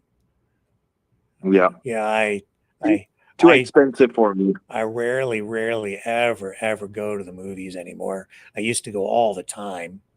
Very seldom do I go now because of the expense. But tomorrow, I'm taking my wife to go see Superman, I think. So it's a big deal. I loved, and the reason is I love the trailer. Loved that trailer. It's got a dog in it. It's got Superman's dog. Crypto. Yes. Have you seen it? The trailer? Yeah, I did. Sounds interesting. And I mean, look, I don't understand why people goes with the LGBTQ or woke thing behind it. I mean, look, everything needs to be woke, probably to a certain degree. I don't know. That's just me speculating here. It's because the director at the premiere of the film, and James Gunn, said that Superman is an immigrant, or that's what people were saying. And then this was his response. I'll play the clip here. We ran it the other night, but I'll play it here again. You said it's an immigrant story. It's a political movie. MAGA today is going nuts. What do you have to say to MAGA? I don't have anything. I think this movie's for everybody. I don't have anything to say to anybody. Like, I'm not here to judge people, I think this is a movie about kindness, and I think that's something everyone can relate to. You said, yeah. So that's what James Gunn said the other day. What do you make of that? It's just, I think, childish to a certain extent. Mm-hmm. To say that it is probably a form of how can I put that? To say that it is just because we're putting something politic into it. I mean, it's just a movie. We should probably just look at it as a movie and keep the politics out of it, right? Yeah. Well, to a great degree, I agree with that childish. largely. But, you know, the thing is, movies, culture, art, everything has some sort of political slant to it because everybody brings their own worldview to the production of anything. If you're a Christian, you're going to look at things a certain way. If you're a, you know, if you're a Baptist, you look at it a certain way. If you're Catholic, a certain way. If you look at, if you're a Muslim, you look at it a certain way. If you're an atheist, you look at things a certain way. Yeah, but you know, I mean, at the end of the day, all right, yeah, Superman did crash on Earth, and it was not a happy landing, right? It was a emergency alert kind of landing. So the guy, and he was a child. Remember, he was a kid, a toddler. Yeah. So the toddler cannot, you know, control anything. Yeah, that's right. He's just a poor little kid that got placed in a rocket ship and blasted off to an alien planet. And then he shows up and it's like you said, it wasn't a happy landing. That's an understatement. He crash lands, leaves a giant crater. And along comes this kindly old, well, depending on which version of the story, but, you know, a kindly farming couple. And they basically adopt him. take him in, right? But he's undocumented, he's illegal, no question about it. But some people lose their mind. And you know, it's if you read DC, they have I don't remember what they are doing with or what's the title of their equivalent of Marvel What If, but there's a version where actually Superman did land on Russia. So you don't want to have that. So yeah, I'm eager to go see it because I think I want to see it because it raises so many political questions. And normally I don't want to see a movie if it's too political or if it's preaching to us. But in this case, I'm actually eager to go see it because it's going to make me think. I'm not exactly sure what to expect, but the trailer alone, you know, they're talking about like due process because in reality, a lot of what Superman does doesn't really follow due process or, you know, probable cause or some of these other legal principles that form the foundation of a democratic society. He just goes around arresting people and then delivering them to the cops, right? So sometimes I wonder if Superman even is doing things lawfully. Or when he intervenes in wars even, right? What gives him the authority to get involved in a war? It reminds me of a joke I made yesterday, actually. What happened when the cops, you know, arrest Clark Kent, for example, and, you know, he says that, well, I live in Metropolis, which is, I think, New York in the real world. Thing is that at the end of the day, he's kind of a fraud because, you know, he's an extraterrestrial, so he has two lives, and basically he does also have a house into the Fortress of Solitude. So, yeah, I mean, how do you play with the IRS and whatnot, right? There's a fraud here. Well, yeah, let me see if I think I have some other clips that I can show you from some people commenting on all of this. And if you want to call in, anybody else wants to call in and talk about superheroes, we'll spend a little bit of time on this. I have something special lined up for Maverick MidKnight Matinee that's all about Superman at the end of all of this. Plus, my dad is going to join us for bad dad jokes, and he's going to tell us a Superman joke at the end of the broadcast here before we get into Maverick MidKnight Matinee. Or I could save it for the end of Maverick MidKnight Matinee, but probably before. You can call in at 1-647-734-4220.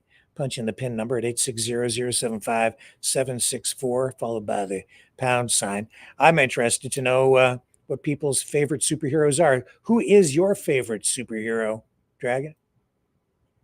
Well, depends, because I'm a good amateur of comic book, and if you ask me on every Which one is my favorite of all would be Spawn for some reason. Spawn. But if you ask me for DC, Batman is my top dollar one. So, yeah. He's like, that character is very complex. That's why I like Batman, because he's just like dark, but still tasked with doing the right thing. And yet he's conflicted. I think he seeks vengeance at times. So he's always on the edge. Plus, he's got the hots for Catwoman. So he's always at risk of doing something unethical in order to potentially, I guess, win the attention of kind of an evil woman. Complex stuff. Yeah, I don't know. So Spawn. Why you say Spawn's your favorite? Yeah. I don't. Well, I actually started to collect Spawn since the beginning, and the idea of a Spawn is basically the anti-hero, if you will, that has a struggle between good and evil, basically. And it's a dark world kind of thing.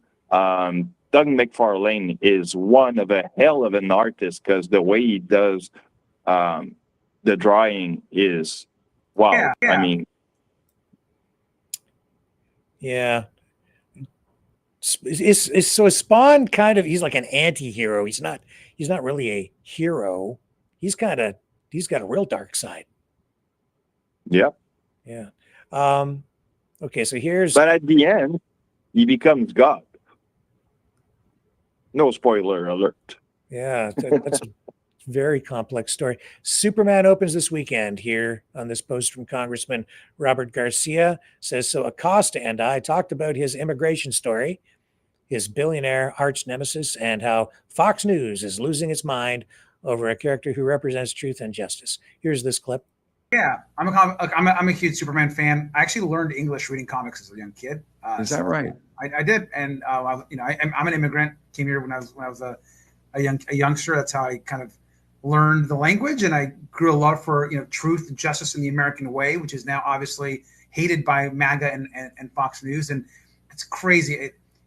Superman is an immigrant, came to this country, becomes a journalist, tries to do the most good, expose corruption. In the very first issue of Superman, he's fighting corporate titans, and Lex Luthor is a billionaire who becomes the president in the comics. The Superman story is a story of someone doing the most good, of social justice, of fighting corporate corruption.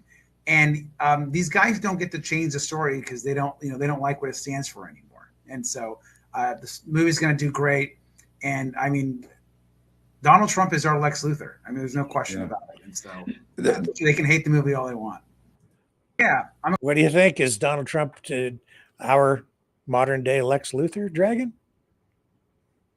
You know what?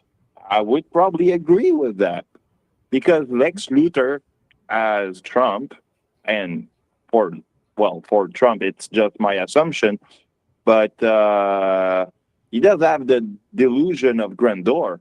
So if that's true, and if, I'm on the right path with this one, we know Lex Luthor is one. Yeah, so here's, who is this guy? I don't know this news guy. Do you know who this is? Can you see him on the screen? This is Travis on Fox News. Don't watch him. Anyway, we'll run his clip. That's trying to appeal to the largest possible audience should keep that in mind. I wanted to go see Superman. I'm not that interested in going to see it now. There's lots of ways that I can spend money. And this moron with his take and deciding to say Superman was super political and it was about an immigration story, I think he's alienated half the country, and I think he made a really poor decision. That's trying to appeal. I don't know. It's the issue of our day, immigration. So it's timely. Yeah. So if Superman were to crash, do you think ICE should deport him? Do you think they should do that? Would you get rid of Superman, arrest him? Well, I'm asking myself, that would be hard. Well, the guy can fly in the sky and in space. So, yeah, he could probably deport himself. But where? His planet is doomed. Yeah, where are you going to send him back to? Deport him back to the rocks, blown apart from Krypton? Whatever is left of his planet. The poor guy's got no home. He's literally homeless. This planet blowed up. Yeah, get rid of him. Yeah. Deport him. He's not here legally. He didn't apply. Maybe he could go to a different country. Somebody would take him. We'll take him up here in Kazakhstan. Come on up here, Superman. We'll find a place for you. I think. I'm cool with it. Would you be cool with Superman coming to Canada? For sure. Yeah, I think we'll call him Super Canadian. There you go. Oh, and here's the clip that kind of started the whole, that really kind of kicked off the whole controversy. This is Kellyanne Conway taking the lead over on Fox News on this. And I went to the Yankees at Mets game yesterday at Citi Field. Go Yanks. And you should see the people sitting for the national anthem for God Bless America. It's really just, I can't believe that we've come down to that. And I don't know. We don't go to the movie theater to be lectured to and to have somebody throw their ideology onto us. I wonder if it'll be successful. You know what it says on his cape? MS-13. Wow. Is it superimposed or it actually says that? It is super. Just on the knuckles. One more thing is up next. And I went to the Yankee. Well, I don't know about that, but you know what did get me dragging in the trailer? Okay, now it's MS-13. Cool. Well, I don't think Superman is MS-13. You know what really grabbed me? Have you seen the trailer for the film? Yeah. Okay. So you know how he crashes really in the ice, right? In the snow from way up above. And that's him laying there. You can see it on the screen. And then his dog comes, Crypto, and he whistles and the dog saves him. Drags him off to the ice palace. And I thought, I got to go see the movie because the dog saves Superman. And I don't know if my dog would do that or not. He'd probably just sit there and lick my hands. He likes to do that. I don't know why.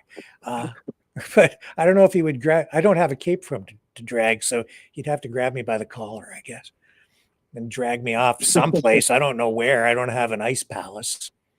But yeah, that really tugged at my heartstrings. So I want to go see it for the dog, if for nothing else. Pretty cool stuff. Yeah. Well, to me, it's a blink of an eye of what was the idea of Superman. I think back in the 60s and the 70s, actually, because Crypto was kind of canon back in those days. Mm-hmm. So, and the Super Brothers and whatnot. So, yeah, I'm not sure about those, but yeah, I remember about the twins. And look, I was a kid. I do remember a few things, but the names don't come back. Yeah, people are having a lot of fun with this too. Oh yeah, Super Friends. That was Superman and the Super Friends. That was the 1970s, I think, right?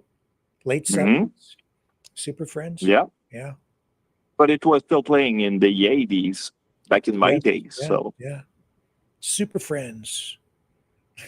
The animation has certainly improved a lot since then. Well, in some cases.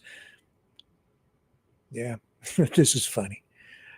Speaking of the wit, I missed actually the Comic-Con this year. Oh, the one in Montreal. That's a big one you have in your city, Montreal Comic-Con. Oh yeah, this is like where you get all the people costume in whatever hero and villain they like, and I mean, it should have been a thing I should have probably covered just for the fun of it because, yeah, it's a big one.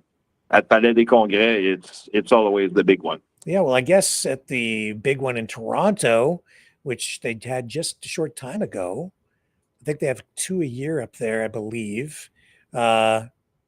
The last one set a new attendance record. So a lot of interest in this stuff. These superhero stories, they are very political. Adults eat them up. A lot. These movies, these stories, they're not just for kids. Largely, they are for adults. They used to make them more for kids when we were kids, but we've grown up with them. And yeah, these movies, they have very deep stories, a lot of them, especially those Batman movies. Yeah. Some of the stuff's pretty dark. Well, listen, Dragon, what we're going to do is we're going to drop off of this, and I'm going to go pick up this thing with my dad. He's going to share his bad dad joke, and we're going to talk about Superman with my dad. So I'm going to let you go, and then I'm going to come back, and I'm going to fly solo tonight on the Maverick MidKnight Matinee because some of the stuff is pre-recorded. So I'm going to let you go, sir. Thank you so much for helping me out tonight with this. I really, really appreciate it. My pleasure.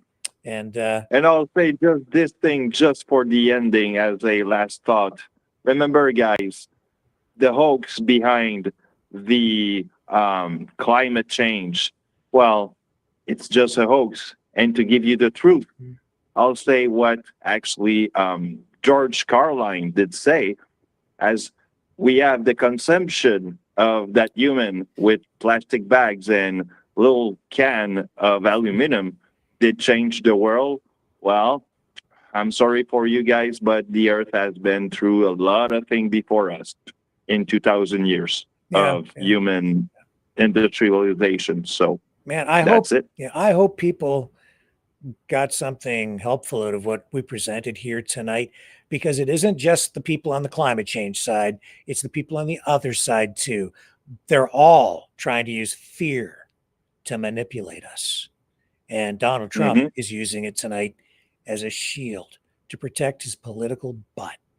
So keep it in mind. I hope that helps keep things in perspective for people. I believe that information is some of the most valuable information we've shared here that helps get everybody closer to the truth. Dragon, thank you, sir. My pleasure. All right. Take care, my friend, and love you guys. All right. Talk to you again soon. We'll get you back on another night, and I'll be right back with bad dad jokes right after this, the Superman edition.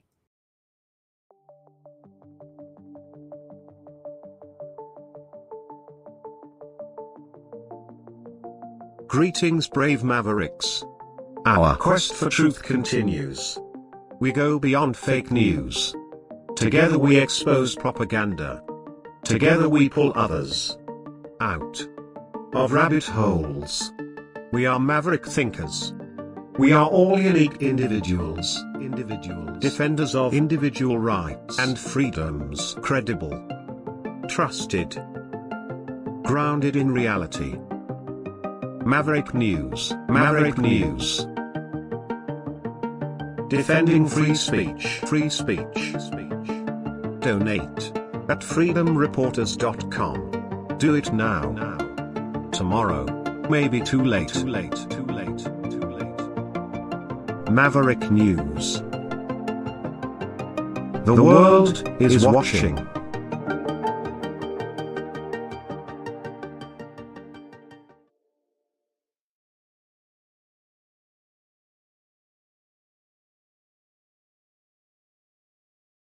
I was thinking about this Superman movie that is coming out. I think it starts today in the theaters. Anyway, the reason I'm talking about it on my program is because a lot of people are upset because the director said that Superman's an immigrant. And so people are like, no, he's not. He's an American. And I was like, wait a minute, this guy is like actually from another planet. People get upset about the silliest things, you know. Like he's literally an alien from another planet, and they're like, no, he's not an immigrant. Okay. Well, listen, though. Yeah. The joke I've got. Yeah. People might be upset when I tell you. Oh, well, that's okay. That's normal. It doesn't matter what you do. People are going to get upset. So don't worry about it. Okay. Anyway, I was saying that, so this new movie comes out today. And so that's why I'm talking about it, because some people are upset because the director says that Superman's an immigrant, but he's actually from another planet. So of course he's an immigrant, but whatever, people get upset about the silliest things. But then I was thinking about the old radio serials from like the 1940s, right?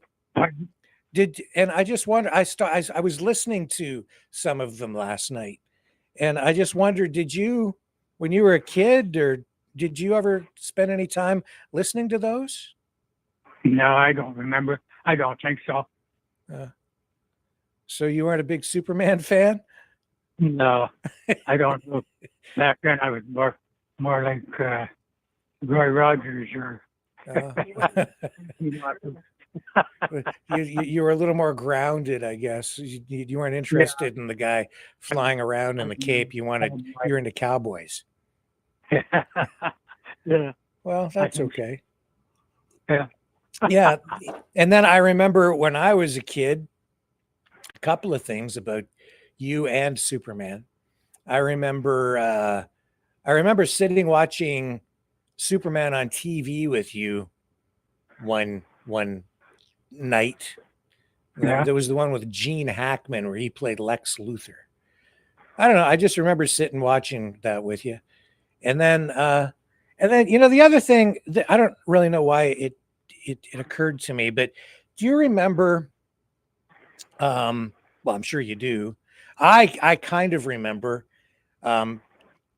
Neil, the young guy that came to live with us for a little while. Yeah. Yeah. Yeah. I was thinking about that.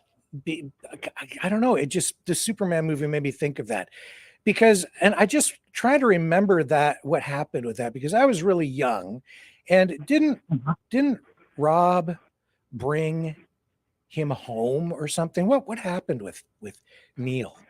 What was that? His dad was abusing him or something, right? And he came to live with us. Yeah. What happened with that? I don't know. His dad abused him or something. Yeah. His dad kicked him out. You found him at the. He was sitting in the little alcove at the schoolhouse. And you found him there, and then you brought him home. Yeah. And he said he was sitting in the alcove at the schoolhouse. His daddy kicked him out or something. Yeah. Yeah. And then I remember when he came to our house, I was in bed, I think. It was at night. And I remember the talking in the kitchen, but I was really young. I must have been only about 7 or 8 years old. Maybe 9.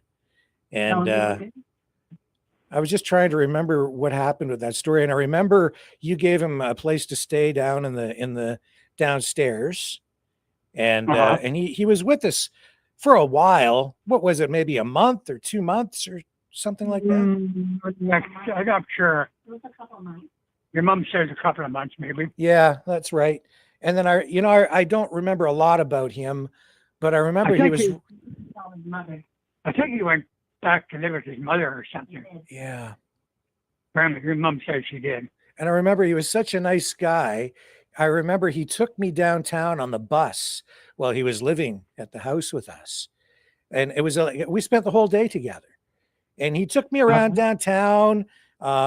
What do they used to call it downtown in London, the Wellington Square Mall. And I remember being there, and he took me around. He bought me lunch. He bought me ice cream. And then we hopped on the bus and we came back home, and it was a fun day. He was really, really nice to me. He was a nice kid. Now I don't know what's happened to Neil, but you probably don't hear from him anymore. But I was just thinking, like, I guess the reason I was thinking about it was sort of like, Superman's all about just helping people who need help, right? And then there was Neil, and then Rob brought him home and helped him out, and then you helped him out. And I thought, there's what the world needs more of. just more people helping people like that. You know, we should all be, there's a little bit of Superman in everybody, right? Well, they won't like my Superman. They don't like you. Well, you go ahead. You tell us the Superman joke. I'll tell you, man. You decide whether you want to use it or not. Okay. So there's a couple of guys. One name's Clark, the other name's Joe. And they're up in the roof of a high-rise 15-story building in downtown New York. And Clark says to Joe, you know, if you jump off this building and you go right down the side of the building, when you get about the 5th floor, the air compression is compressed, and that air suction goes sucked right in onto the floor of the 5th floor of this building. No harm done. Go on, as Joe said. You get out of here. Clark said, no, that's true. You watch. So you go down to the 5th floor and you wait for me. Joe goes down there. Clark jumps off the 5th floor. He goes down and zoom, and sure enough, the 5th floor, he puts right into the floor, right down on the floor, safe as can be. Joe said, that's wonderful. That's amazing. Clark said, you try it. So Joe goes back up and he jumps. And you're there on a splat right on the sidewalk. And security guard says, Superman, when you're drinking, you're a real jerk. That's the joke. Okay. All right. Well, that I'll use that. That's okay. That's still a pretty good joke. Okay. Well, all right, Dad. Thanks for doing that. I appreciate it. Okay. All right. Love you. Okay. Okay. Have a good day. Okay. Bye. I'll see you later. Bye-bye. Bye.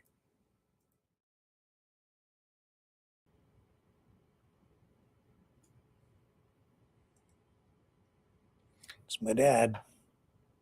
Okay, so this segues us now into Maverick MidKnight Matinee. What we're going to do tonight is a little bit different because we're not going to bring you a movie. No, we're going to bring you that vintage radio program. The first 3 episodes, they're short in duration, each of them, but long enough to make up a Maverick MidKnight Matinee episode. And we have them for you here. There we go. Okay, we're ready to rock and roll with that. So, one other thing. We have to, I've got it up here. All right, cool. So, Maverick MidKnight Matinee. That's where we're going now, folks. Now, if you want to watch this, you got to get off YouTube and you got to go over to our Rumble channel. Or one of our Rumble channels anyway, because these Maverick MidKnight Matinee episodes, not YouTube friendly. They don't like them. We get hit with all kinds of penalties. So not going to run over there. I have to dump off YouTube. We're only going to be over here on Rumble. So you have to get off YouTube. We're going to cut the feed over there on YouTube now. Just so you're aware, thank you. If you don't join us over on Rumble, thank you for watching tonight over on YouTube. We have a lot of people on the main YouTube channel, a big audience over there tonight. So thank you for that. I'm seeing the numbers as I just happened to click over there. That's great to see. Appreciate the support, just having you watch. But I have to end the stream there now. There goes the main YouTube channel. See you over on Rumble, folks. And that one is gone. And then we're going to go over to one of the other YouTube channels. We've got a bunch of people watching there too. Going to end that feed as well. See you guys over on Rumble or one of our other platforms, but certainly over on Rumble. And goodbye, you guys over on the other part of YouTube. Thank you.